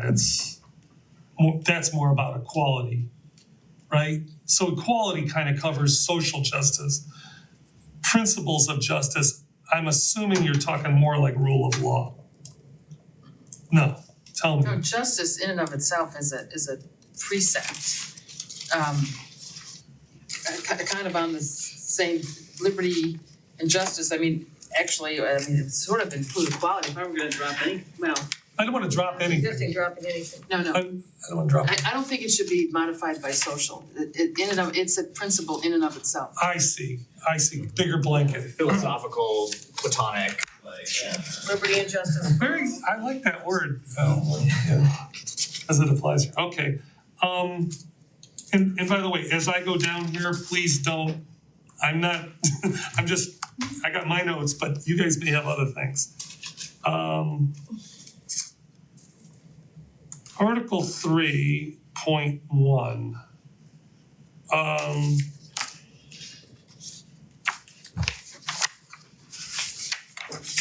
Do we want to have some kind of provision somewhere in Article 3 that talks about when a mayor can attend executive sessions? Or do we want the mayor to be able to attend any executive session, no matter what the We topic is? addressed that in the draft. I'm sorry, tell me where, please. Somewhere in here it says he can be invited.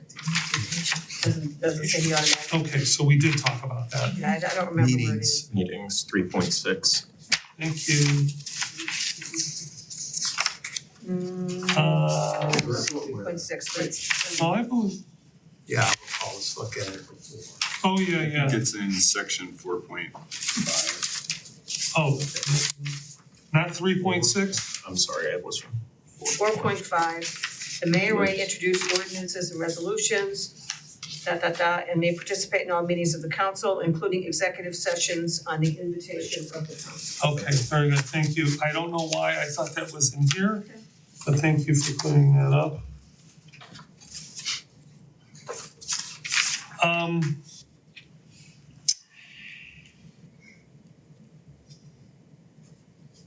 On council vacancies,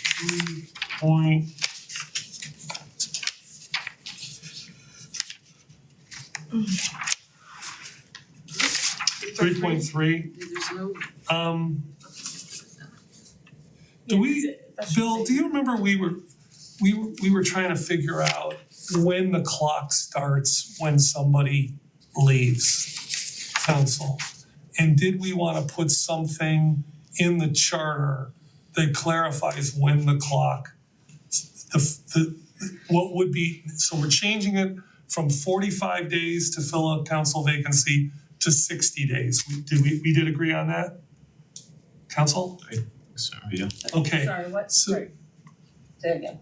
So we agreed that we were gonna change the filling of a council vacancy from 45 to 60 days. Yes. But my question is, did we clarify when the clock starts ticking? Because some interpretation was the day the person resigns, and another was when council votes to accept the resignation. You have a codified ordinance that says the latter currently. The council has the authority to change that, of course. And I think the Board of Elections would appreciate it if you did change that. In the charter? No, in the ordinances. And the charter doesn't say when it happens. Okay, And so the ordinary construction of the process of resignation would be that it's effective upon delivery. But your codified ordinances say in section or chapter 111, there's a specific provision on we haven't gotten to this yet. resignation, that it's when the council approves, accepts, resignation of a member of council shall not take effect until the resignation has been accepted by vote by a majority of the council members exclusive of the person tendering the resignation. Well, the problem that I see is that when somebody resigns and it straddles a point, you know where I'm going. Yeah. But, so that leeway gives council, an opportunity to make it happen when we're ready to have it happen. Right, but what kind of limits do you want to have? Because it was a problem in at least one case. Yeah, it sure But was, that was in part because council voted right away. right, But you could also imagine the possibility of mischief with, not accepting a resignation until a Right. convenient time. And then also what does that do to the person's legal status if they're taking another job where there's a conflict, Sure.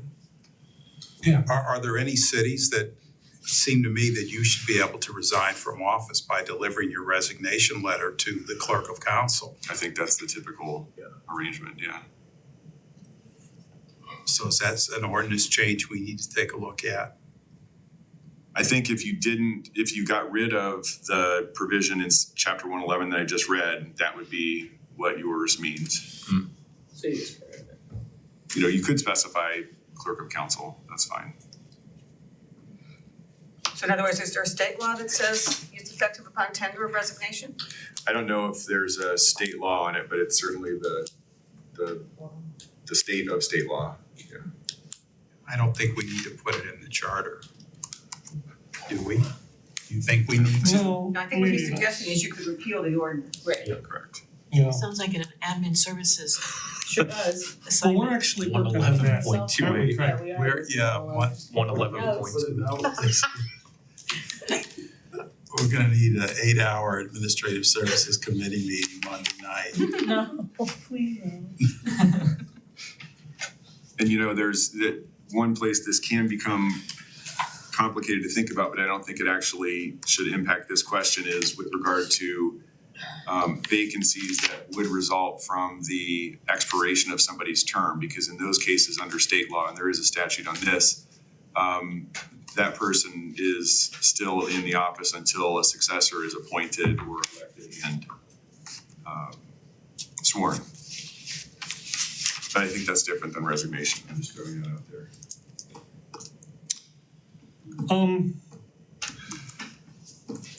Okay, so we know, we already knew we had to go through all 111, fine tooth comb. 3.4, so Congress, about 30 years ago, believe it or not, I think was it Amendment 26 or 27? It might have been the last amendment. They put a COLA in for salaries. So 3.4 is about salaries. The purpose of it was, and I'm just trying to apply this to council, so that councils don't have to think about their salaries. You know, you just put the COLA in there as in the charter. And then the salaries go up, commensurate with the cost of living adjustment. And it's not left to council to give themselves raises.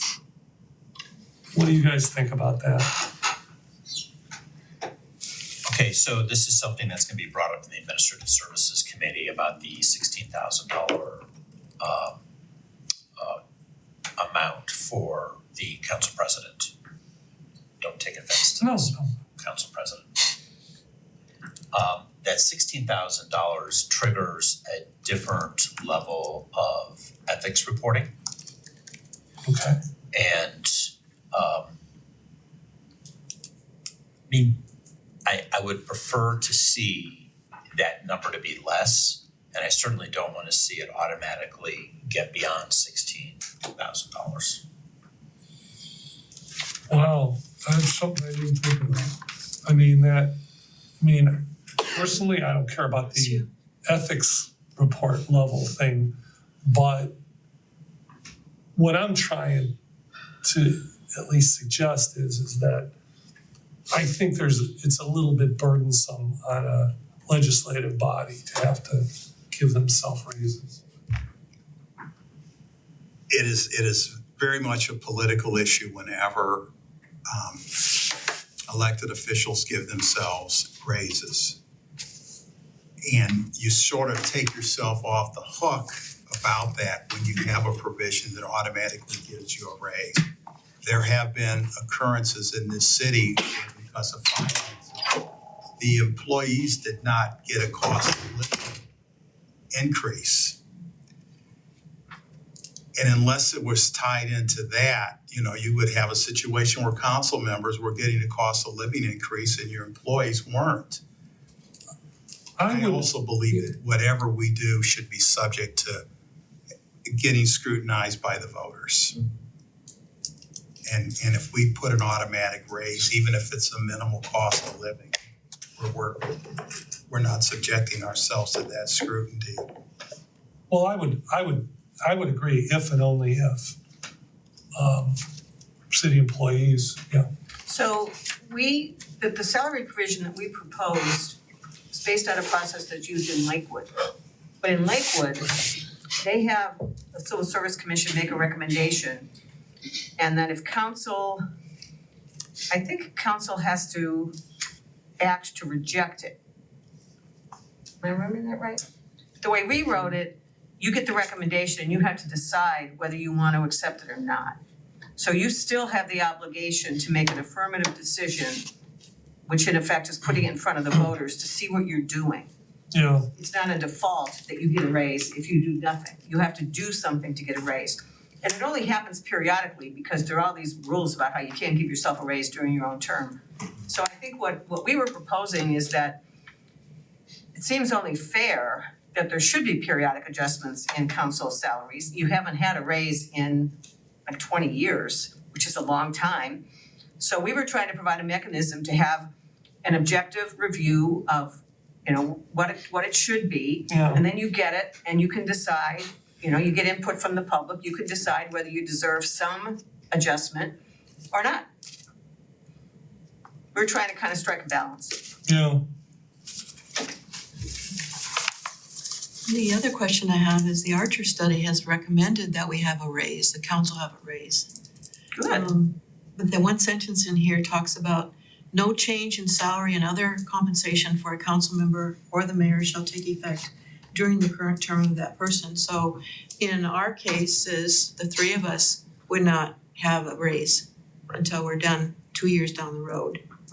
If yours took effect in '26, ours would not take effect until. Right, but I don't think we can get around that, can we, Bill? I mean, there's some authority that you can and that the voters ultimately make the choice if it's properly built into the charter. Okay. I think there's still risk because those ethics statutes are criminal statutes. Yeah. There is so- that. That's a small little thing. Well, it depends on how you feel about criminal convictions. Some people go curious. But certainly the no interim increase is a generally applicable rule, you know, throughout Ohio. Yeah. So it does result in those situations that depending upon the timing of an increase being approved, it may not benefit somebody until their next term. So some of the council would get a raise and some wouldn't. It seems bad, but the overall intent is self-dealing. That's the word I was looking for. Thank you.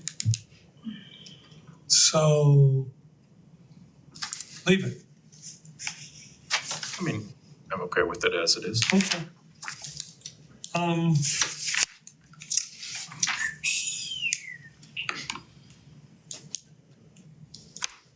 Did we, 3.8, did we table the council subpoena power thing, Annie? Yes, Further study by the law department. yes. And Mr. Cobb said he wanted to address it too. He wanted to research it himself. There you go again. Giving yourself. Giving yourself more work.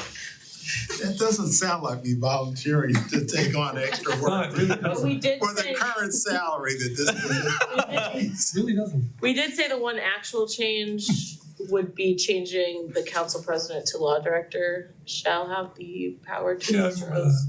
But then everything else, there were questions about jurisdiction and penalty for failing to submit to the subpoena, et cetera.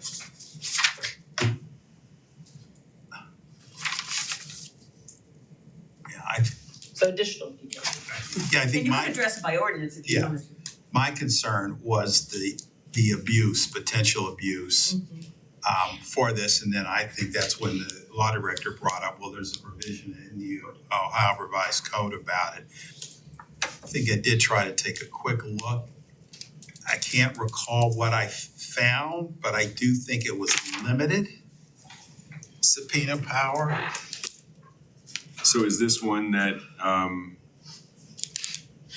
mean, I'd be happy to meet with Councilman Cobb as we work on bucket one and talk this through and do some additional research. Would it be kosher to reference the Ohio Revised Code in a section to give people, like if it is up there and it's mentioned, or do you have to put all the wording of the ORC into the charter? If you're relying on the ORC, then it could be done, yeah. There's always a, concern about whether something is amended and so forth, but yeah, it could be done. Okay.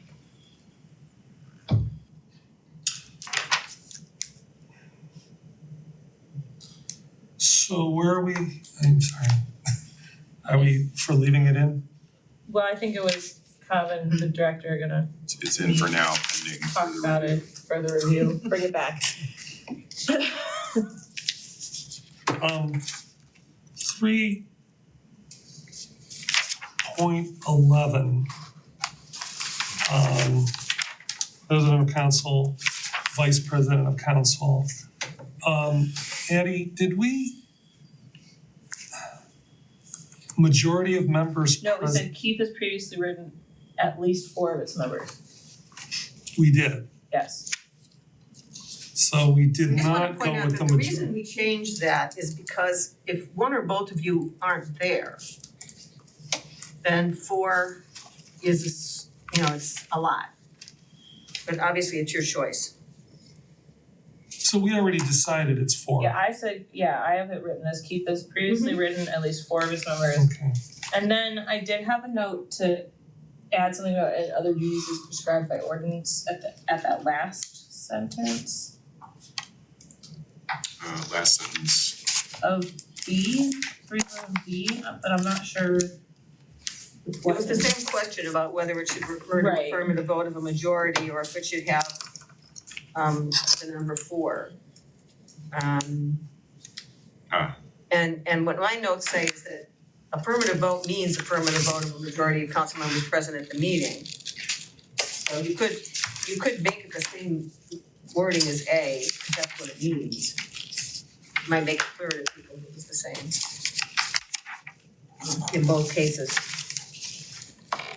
But if you're gonna say at least 4 in A, you go back to that. And then leave B the way it is. Okay.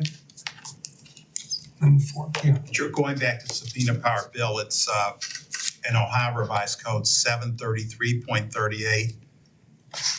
And it is specifically limited to circumstances where you're investigating charges that have been filed against a department head or employee. Okay.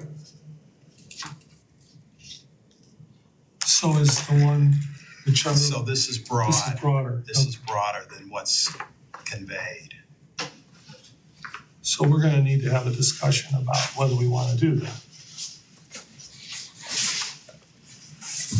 Yeah.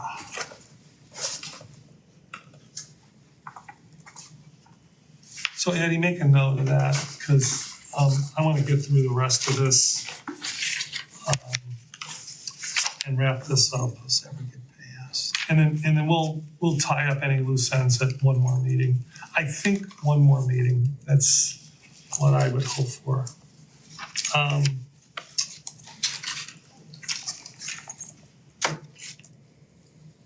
So let's move on to 3.12. And Bill, I have a question for you on 3.12. Maybe more than one question.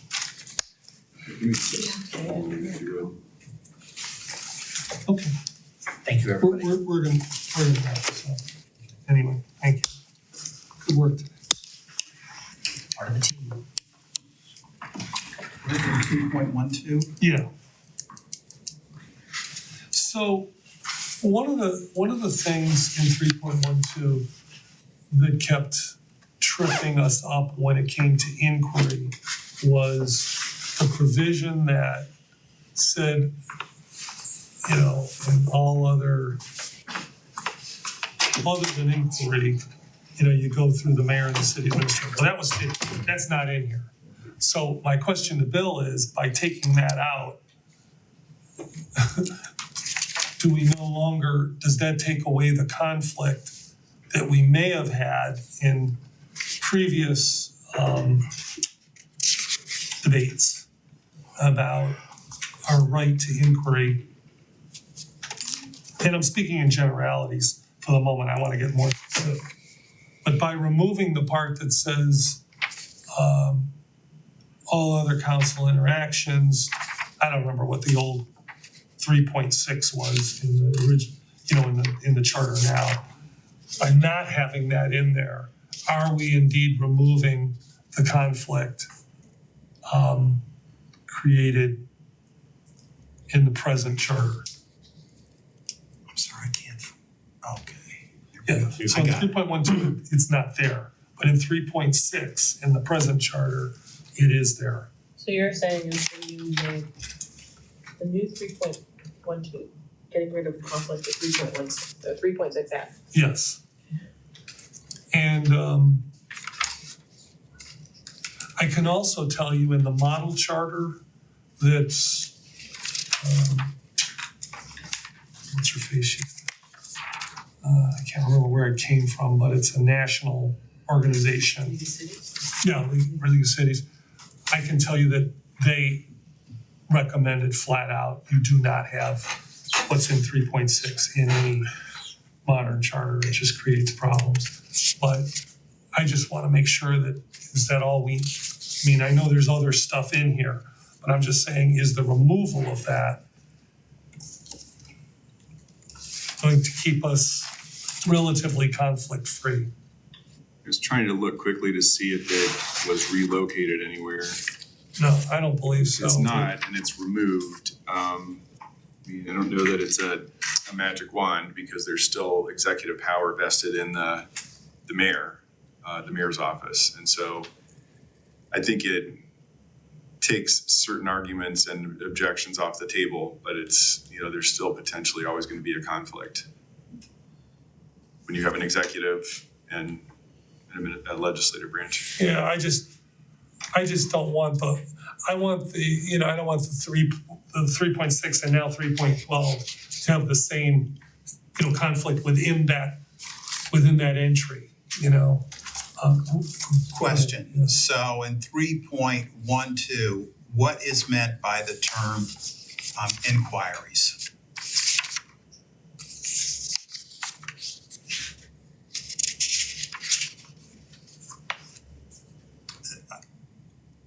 The mayor, city administrator, and city administrative officers and employees shall respond to inquiries from council members in a timely manner. And to me, that says questions. Okay, Also, we did strike through and employees on that portion. all right. That's right, yeah. What about documents? What about them? Well, Part of the inquiry. that's my question about an inquiry, because I do believe that there is currently a problem with the council promptly getting documents requested.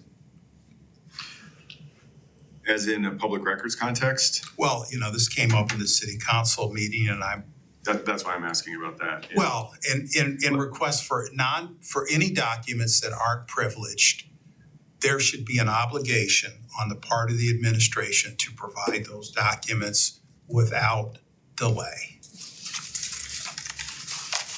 And that, I believe that is a problem. So are you wondering if inquiry covers documents? Well, and that's my question. Does that need to be inquiries You certainly could say inquiries, including without limitation. and requests for documents? Yeah.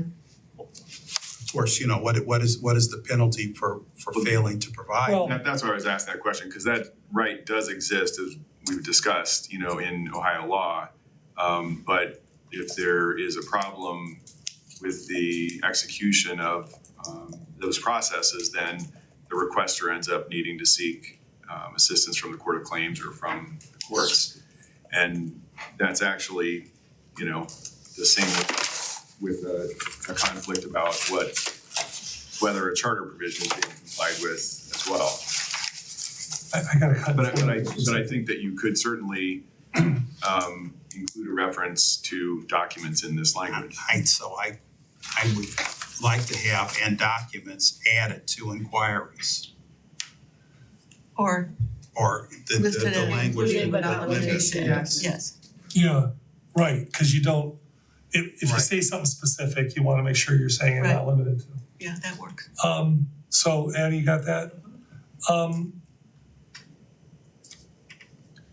I don't think we would ever use 111 to limit ourselves, but maybe that happens, I don't know. But, When you should, it shouldn't have the effect of limiting something that's granted by charter in any event. right, but what I'm thinking, so that's my preface to do we want to say something about legislative purpose when we're talking about inquiries? You know, as opposed to, before everybody gets upset, as opposed to, you know, I'm not saying anybody's gonna say, you know, Director Zanft, what color are your eyes? But, we're not, I know you were a little bit nervous about abuse, About subpoena power or about asking for. about inquiry abuse. Well- But, go ahead, Annie. Well, I was gonna say, in that last part where it talks about request to be in attendance, shall attend the meeting and answer questions asked by members, and we said related to the official's powers and duties, so you could put that same. No, I see that, and I just. So here's what Lakewood did. They said, you know, potential legislation, existing legislation, or past, you know, I don't know. You know, they covered, they did some language. Now, they didn't do it in the charter. And that's why I started my question with, do we want to limit our, you know, would we want to limit our inquiries? Maybe we couldn't limit our inquiries that way. So I'm saying, do First we? paragraph refers to legislative Right, function. And consist, So- and Constituent management services. services. Yeah. Well, we also did say, I have another note saying to add language such as, in such fashion as council further determines by ordinance. Wait a second, I gotta turn around. What's here, because maybe that's not in the version I'm looking at. No, I mean, these are all my notes. Yeah, I know, but I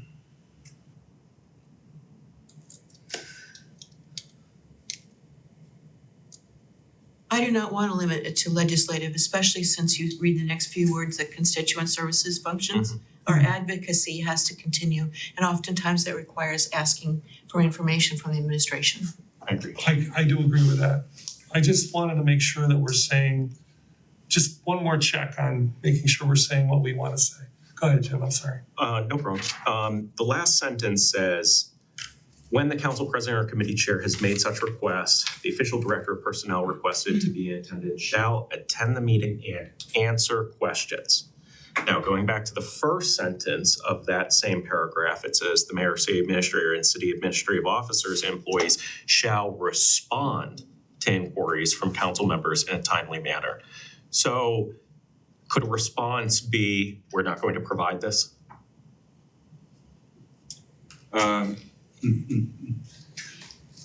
Because we've actually Yeah, gotten or it. Shall, to the best of it shall, unless otherwise prohibited by law, answer inquiries and furnish documents in a timely manner. Well, I don't know about prohibited by law, but So like, I was unless- gonna say, I understand your point, and I think it's worth taking a look at that, to make sure there's. Because I personally would want Which is that a response is no. Yeah. Yeah, is it appropriate response to? But I also was gonna say, I think in a sense, it almost, the structure almost contemplates that something like that could happen, because it says without limiting the preceding sentence, you can have somebody come to a meeting and answer questions, at which point they shall answer those questions. And I think the related to their powers and duties in that sentence doesn't relate to council's powers and duties, but rather the person official's who's, powers and duties. you know, being called to the meeting to Is there a way to make talk. that clear? Well, yeah, we Yeah. said We already related to said that. the official's powers and duties. We also said that personnel, the word personnel may be too broad and should be limited to directors or designee, or clarify who can be Yes. requested to Yeah. attend. That's fine with me. Yeah, So, But still on the point of respond, right, I would, And that's something more. So at that point, there's a clear obligation to answer questions and to have this discussion. And the limitation is just that you can't ask somebody in finance department about something the law department's doing, or, you know, planning department and so forth. But what about documents? Answering questions, I see that right in here, but Yeah. Would it be over the top to say to the complete satisfaction of the, I think the documents was gonna be, I thought the discussion was that would be built in as Linda had suggested to the first sentence. and you think that would be sufficient to ensure the likely furnishing of documents to council members when. Yeah, well, we're gonna look at that, right? So I think you raised the question of could no or a failure, could that constitute a response? I think there's an argument it could, but if it said to produce documents in a timely manner, that's I think different. Okay. There probably does need to be a little bit of a Rewording. yes, a little bit of clarification there in terms of what that obligation is. Mhm. You know, Well, how, confidential, et cetera. so if it was produce information, documents, because no is not information, but information is information. It's a I'm not response. trying to, yeah, well, No, it's a I mean, response though. right, but, yeah, Right, I think that's a valid okay. question. I've got a bunch of those.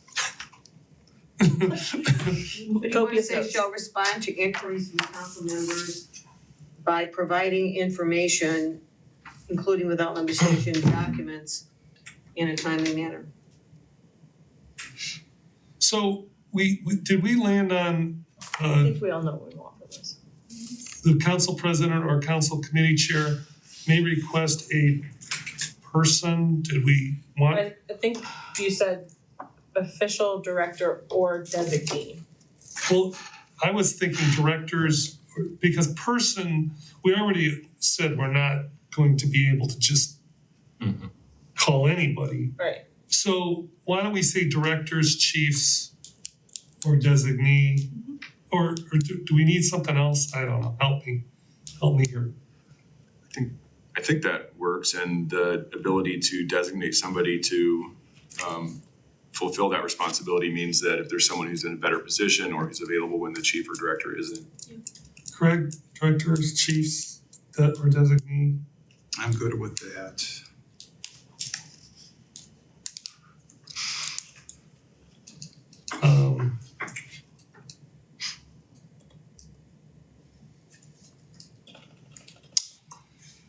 All right, anything else on that? Here's just a, reading the last sentence of that section, when the council president or committee chair has made such request, Sorry. the official director or designee expected to be in attendance shall attend the meeting and answer questions asked by any member of council related to their powers and duties. The officials' powers and duties. Yeah, are we changing that already? Yes. Okay, yeah, cause it doesn't reflect as to who's limited, so, thank you. Very good.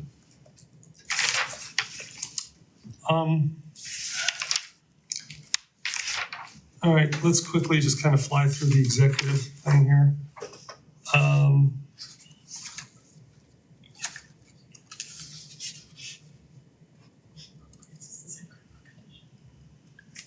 That's why I gasped, sorry.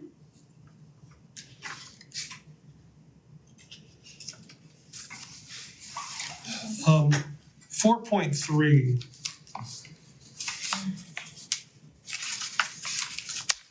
The part in the middle, the red line part, the mayor shall prepare and submit any reports required by council. The mayor in a timely manner shall exercise powers and perform duties conferred upon or required of the mayor by this charter, by ordinance or general laws. I wrote a note here because somebody said something about council passing expenditures that don't seem to happen. And I have a note that says law director has a concern about this language. okay, I have a note that says law department to take this under consideration and There you discuss go. further with council. Right. yeah, so Which provision are we? I'm on 4.3. Yeah. And I'm in the red line part in Okay. the middle. Yep. And I know we spent a little time on this already, and that's the problem with, a month later, right? But we need to tighten that up.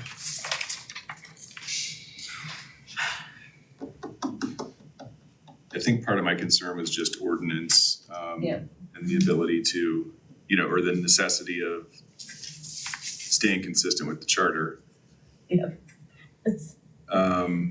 But what's the tightening that you're, I don't know. I mean, just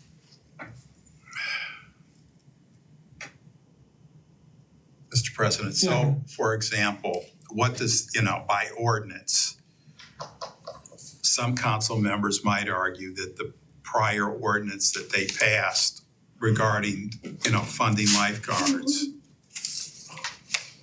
compelled the mayor to do something. They, in theory, would argue, well, we passed this ordinance, the funding of it, but that ordinance was incomplete and could conflict with other charter provisions and invade what's the mayor's sole authority. You Right, and I couldn't- don't think that ordinance, there's been a lot of discussion about that. I don't think that one actually did that, but I think council has raised examples where they believe that they've appropriately provided direction and instruction to take some action and it hasn't happened. And that's along the lines of what's the tightening that you're envisioning, because as we've discussed a number of times, at the end of all of the parade of horribles that could result from different scenarios, you're in court. So I think the trick is to try to make this work as well as it can in the real world within the structure that we have of charter and ordinances and city government. What would make me happy, and I only speak for myself, obviously, is just that we can say, that any council could say to any mayor, you're not following the charter. Here's what it says and you're not doing it. I mean, I'm less interested in the courts than I am in being able to say, this is the way our Constitution says this is supposed to work, and you're not doing it. It's airtight right there. That's the most important thing I think you want to accomplish. Where does that conversation take place? What do you, what's the I've outcome? seen things like this take place in other councils where somebody's pointing to the language, and saying, hey, I think and I'm Craig's not laughing saying, because he's a lawyer, but I'm not saying the other person he's says, laughing. I'm not saying the other person says uncle, but the last thing we want is where it's like, where the law director goes, well, you could see this, this way or that way. I mean, part of the job. right. But No, but I want understand you, that. I want you as a law director to be able to say, this is what this says. And this isn't about going to court. It's about, I think one branch of government should be able to say, and the door should swing absolutely both ways on this. We're not doing our job, and you can point to something in the charter that says we're not doing what we're supposed to be doing.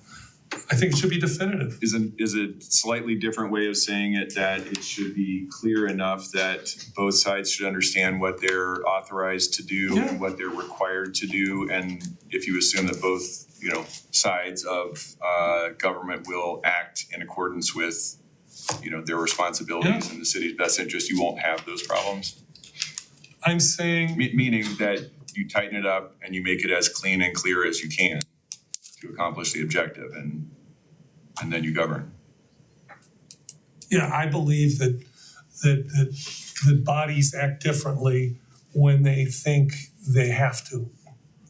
Okay. Because it's clear that their job description is very clear. So if there's a way to do that, It'll be the first in the history of I mean, Constitutional law. no, I understand the skepticism, but I also think that's what we're here to do now is tighten this thing up. And that's all we can do. We can't change people's personalities or future personalities or anything. But boy, we owe it to them to give them the clearest roadmap we possibly can. 4.4, we're headed in the home stretch here. Did we, Addie? There's a bunch of stuff on this one. Yeah, why don't you just say what that stuff is? Okay, so I have in that first sentence, city administrator shall be appointed by the mayor on the basis of executive, or I said executive, municipal or other governmental entity and administrative training experience. So specify municipal or other governmental entity as opposed to necessarily private sector executive work. municipal, I'm sorry, or other governmental entities. And Okay.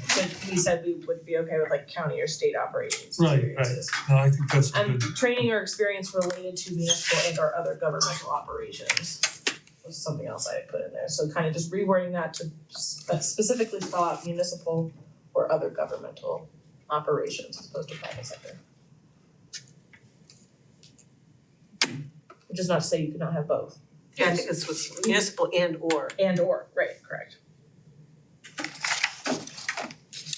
Anything else?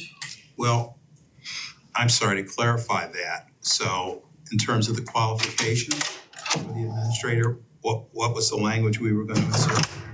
It was something specific to municipal and or governmental experience. Correct. So there was kind of two different ways we were thinking about going about it. So where it says basis of executive and administrative training, we were gonna specify municipal and or other governmental Okay, and administrative training and experience. But we also said we could specify saying experience related to municipal and or other governmental operations. So there's kind of two ways to go about it. You guys just have to figure out exactly what wording you want. and I also believe the provision here about reports, I think we were uncomfortable with Sorry. the city administrator shall make an annual. Yes. I think the consensus said was leave that as was. we wanted periodic reports to continue.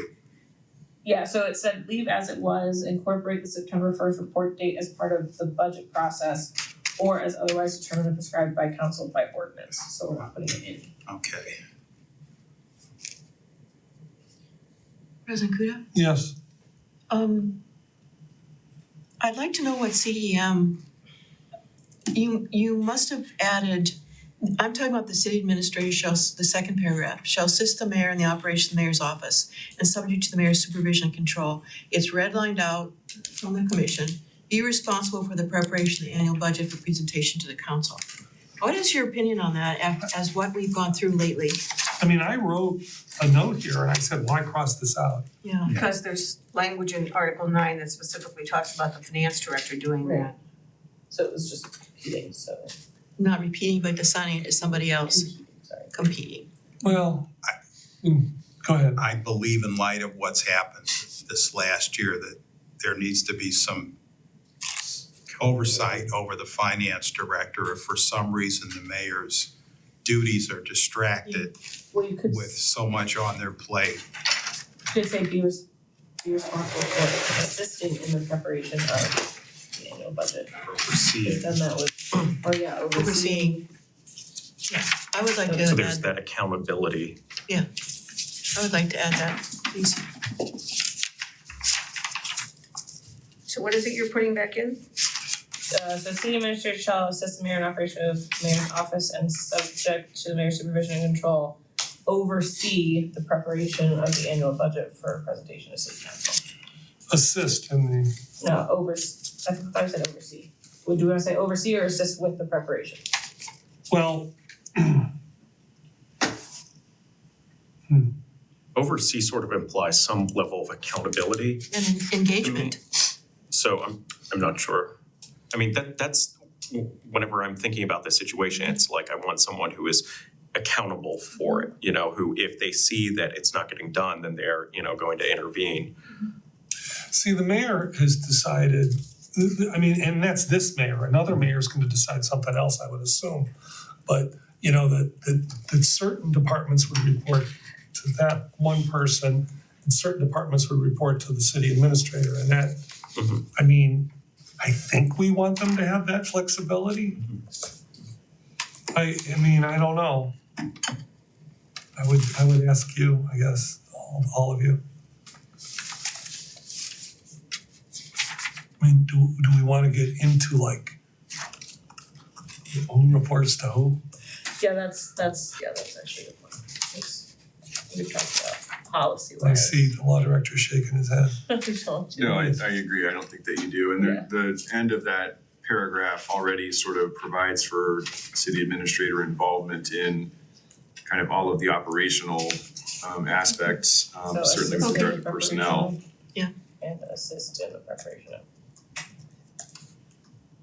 Good, or? Yeah, I'm fine with that, thank you. You know, I know we probably wouldn't wanna do this here, but, and Craig, maybe make a note of this, that in 111, I think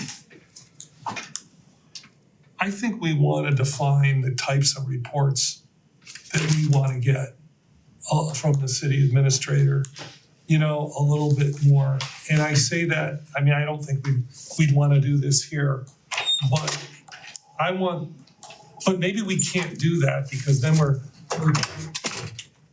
but in as much as the city administrator does give reports to council, and that is in here, I mean, I wanna hear about, like, I think if we say nothing, I think we're gonna get a lot of this. City administrator has nothing to report, and they sit down. I mean, how many times have we seen that? Like, I'd say more often than not, right? So the question is, you know, do we probably wanna put something in 111 that says reports on legislation, pending projects, not legislation, but you know, legislation that's passed pending projects. I mean, included but not limited to, you know, something that gives some kind of guidance to this. Because right now, it's just like, I don't know. If we don't say something, we don't get anything. I don't know if we wanna get, I don't know how granular we wanna get, but I just think right now, it's close to nothing.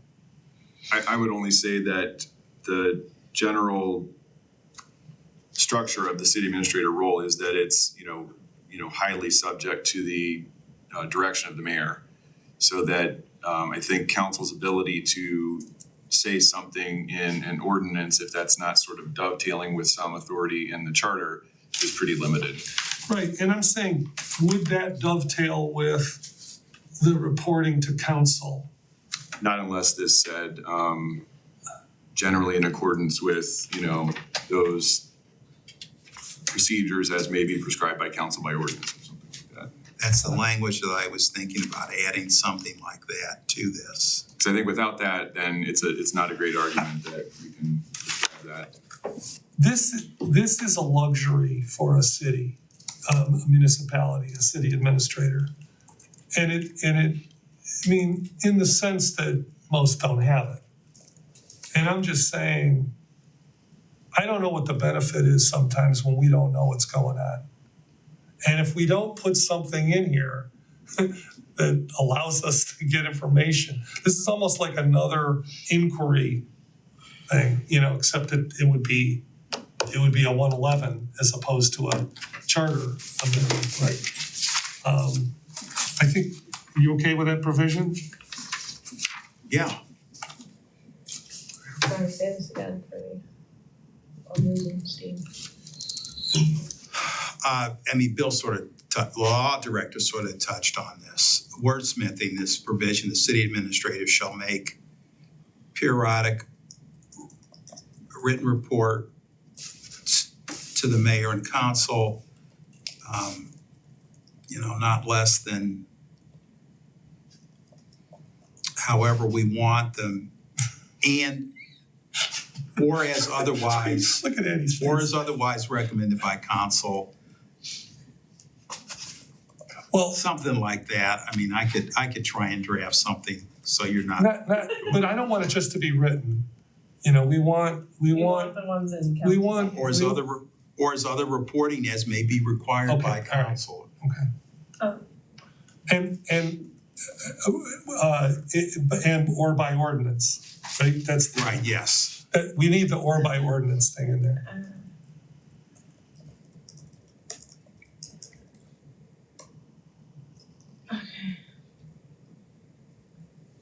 I don't understand the not less than part, but Yeah, well, I mean, that's fine. Eddie, don't worry, this is not the final way. Well, yeah, This is, and it could very well be if we were getting periodic reports, you know, there may not be the necessity that council could determine that you've got to put together a 6-month or an annual report if we were getting Monthly. monthly reports about what's going on. In essence, that's what Jerry over at Shaker does. They're always, council's always aware and budget ramifications and things that are happening to budget stuff, so it makes sense. So from, when we were discussing this, we noted that the charter said that the city administrator would make periodic written reports.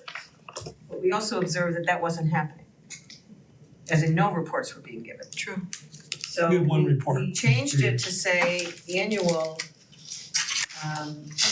we changed it to say annual, not later than September 1, thinking that would sync with the budget process.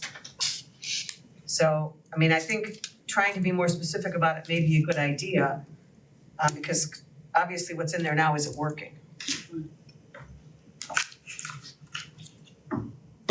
And to Say the point made bi-monthly. earlier, you can have it in the charter, and if it's not followed, you know, what are the ramifications from that? Well, true, but again, if you believe in the rule of law, if you specifically say Like we that used to. the city administrator shall make monthly reports, including attending city council meetings to provide summaries of written reports, you got a better shot at it happening. Now, I'm not saying it's going to happen, but it seems peculiar that you have to do that. But there you go. But it's nebulous But you now, could- and we need to define this, and we Well, need, they tried to define it, but you guys wanna define it as a shorter period of time as opposed to necessarily annually, because you want updates regularly as opposed to, well, Well, regularly, there's written versus frequently non-written. regularly. yeah. But I also, I think it could happen here, and it could also happen in an ordinance, maybe some combination of both. But you have to make sure that you at least have the authority Right, to do that. to adopt the ordinance and that it's referenced here in some way. I noticed that 4.5 has I put revisit on 4.5. So what I had there was just law department to review a section talking about the line item language, because we Mhm. talked about how that was line item specific to appropriations, or was it line item each individual line of an ordinance? No, right. That, like, just to, and then also gender neutral language in this section needs to be, there was like, I think one spot there that needed to be changed. It's Well, in the the line fourth item line. is part of on the next line, ordinance appropriating money, so it's specifically for an ordinance appropriating money. So, It was just, which would have a line item, lots of line items in them lately.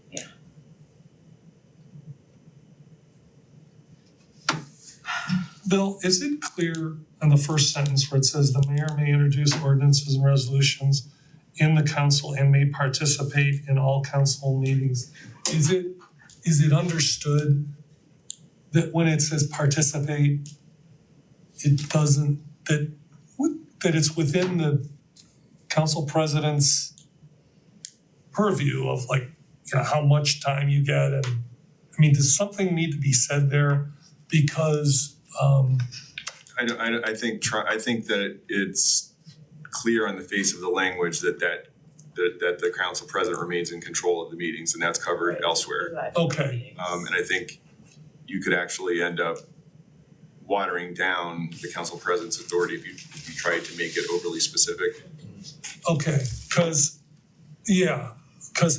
I just remember one meeting where I was like, you know, the mayor had been talking for like 20 minutes and I was like, hey, you know, we gotta like kind of wrap this, you know, I mean, I don't know, but there's nothing that needs to be said here. It's still the council president's call as to how long people could talk and who you call on. Correct. Okay, so, I mean, I just don't want somebody to point to this and go, hey, it says right here I can talk, like. I mean, within the confines of parliamentary procedure Right. overall, like you have Okay. to give people their opportunities and be fair and so forth. And we talked, Addie, did we talk about all this, his, her business? Yeah, the gender Okay. neutral language. You know what, I think this is a pretty good place to stop. I do have notes, I hate to say this, on some other stuff in 5. And just, you know, 5.1, we said we'd revisit, fix that up a little bit. And I don't know, there may be some other stuff, I don't know. So are we handing it off to the law department today? Well, we can hand off, I think you can hand off bucket one. Is 5 in bucket one? Yes. 5.1, 5.2, 5.3. I will be those doing are all- 5.1 before I go out for a few days, so whatever you're up. Yeah. It's council's pleasure. I mean, I think, Why don't you just, go to through 4? Okay. You know, Yeah, 4 is, I mean, 1 through 4 is lots of stuff. And then you guys all cool with just doing like a 2-hour meeting next month? Do we need to do a Saturday thing? I'm fine with 2 hours, but I think scheduling it sooner than later, or scheduling it for sooner than later. Yeah, I think would be better, so that if we get into the meeting and realize, oh wait, we need additional time, we're not at the end of the month making that realization. I am not saying we only need 1 more meeting. Yep. Cause I hope we do, but only if we're all comfortable. Right. But so why don't we do a doodle poll for a 2-hour meeting, early in the month? And we'll see how it goes. I've asked you this before, Director Hannah. When there are redundancies from one bucket to another or one amendment to the other, will your department's review of each of the buckets eliminate those redundancies so they're only mentioned in the charter once, or will they stay that way? Not if you wanna put multiple buckets on the ballot, because if you put 5 buckets in front of the voters, Right, it's possible that the voters, in their wisdom, may take one but not another. oh, okay. So there's some things that, even if they did take all of bucket 1, there's a few things that would be relevant for, say, bucket 3, and I'm making this up. Right. That's why they appear so in that's more why than they one appear place. both. Okay, If if both of them pass, it's not like there's gonna Yeah, be you're 2 fine if section they both 14s, pass. it's just gonna be 1 section 14, but Yeah. they could Okay. pass on either bucket, thank if you, that makes sense. thank you very much. Right? I just wanna suggest that based on the experience that we had in the Charter Review Commission, even if you think you only need 2 hours for your next meeting, I would make it longer. You could always quit if you want to in the middle of a meeting, but the month will go by very quickly. Well, when we have a 2-hour meeting, we still can go Yeah, past. you can still go past. It's just that I was just asking, do we do like a weekday thing as opposed to a Saturday thing? And maybe if we, again, after we go through a couple hours or whatever it ends up being, we need to do something else later in the month, we can do it. But the objective still is that we finish in March, right? Yes. Well, okay. All right. Question before we break. Okay, and going to the original charter, under the mayor provisions, the original charter has a section 8, interests and contracts, and you guys have redlined that out. It's Was it moved. your intention that it's covered by the public ethics provision? Yeah.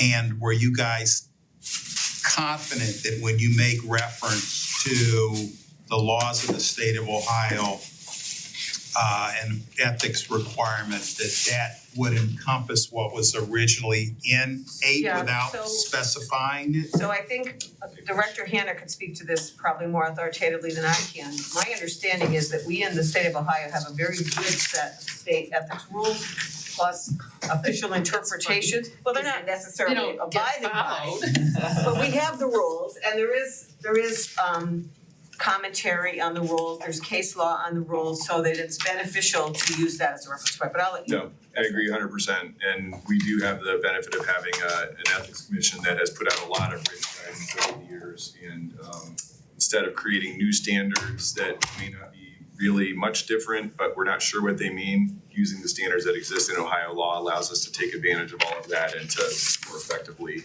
enforce those requirements. If I recall correctly, I think we struck a phrase moral turpitude from the current charter. Yeah, nobody knew what that meant. And we were Well, just there is case law saying what it means, but Yeah, we felt that referring to the state ethics laws was a better way to go. All right, well, if there's nothing further, we're gonna adjourn this meeting 1 minute early at 2:59. Meeting is adjourned.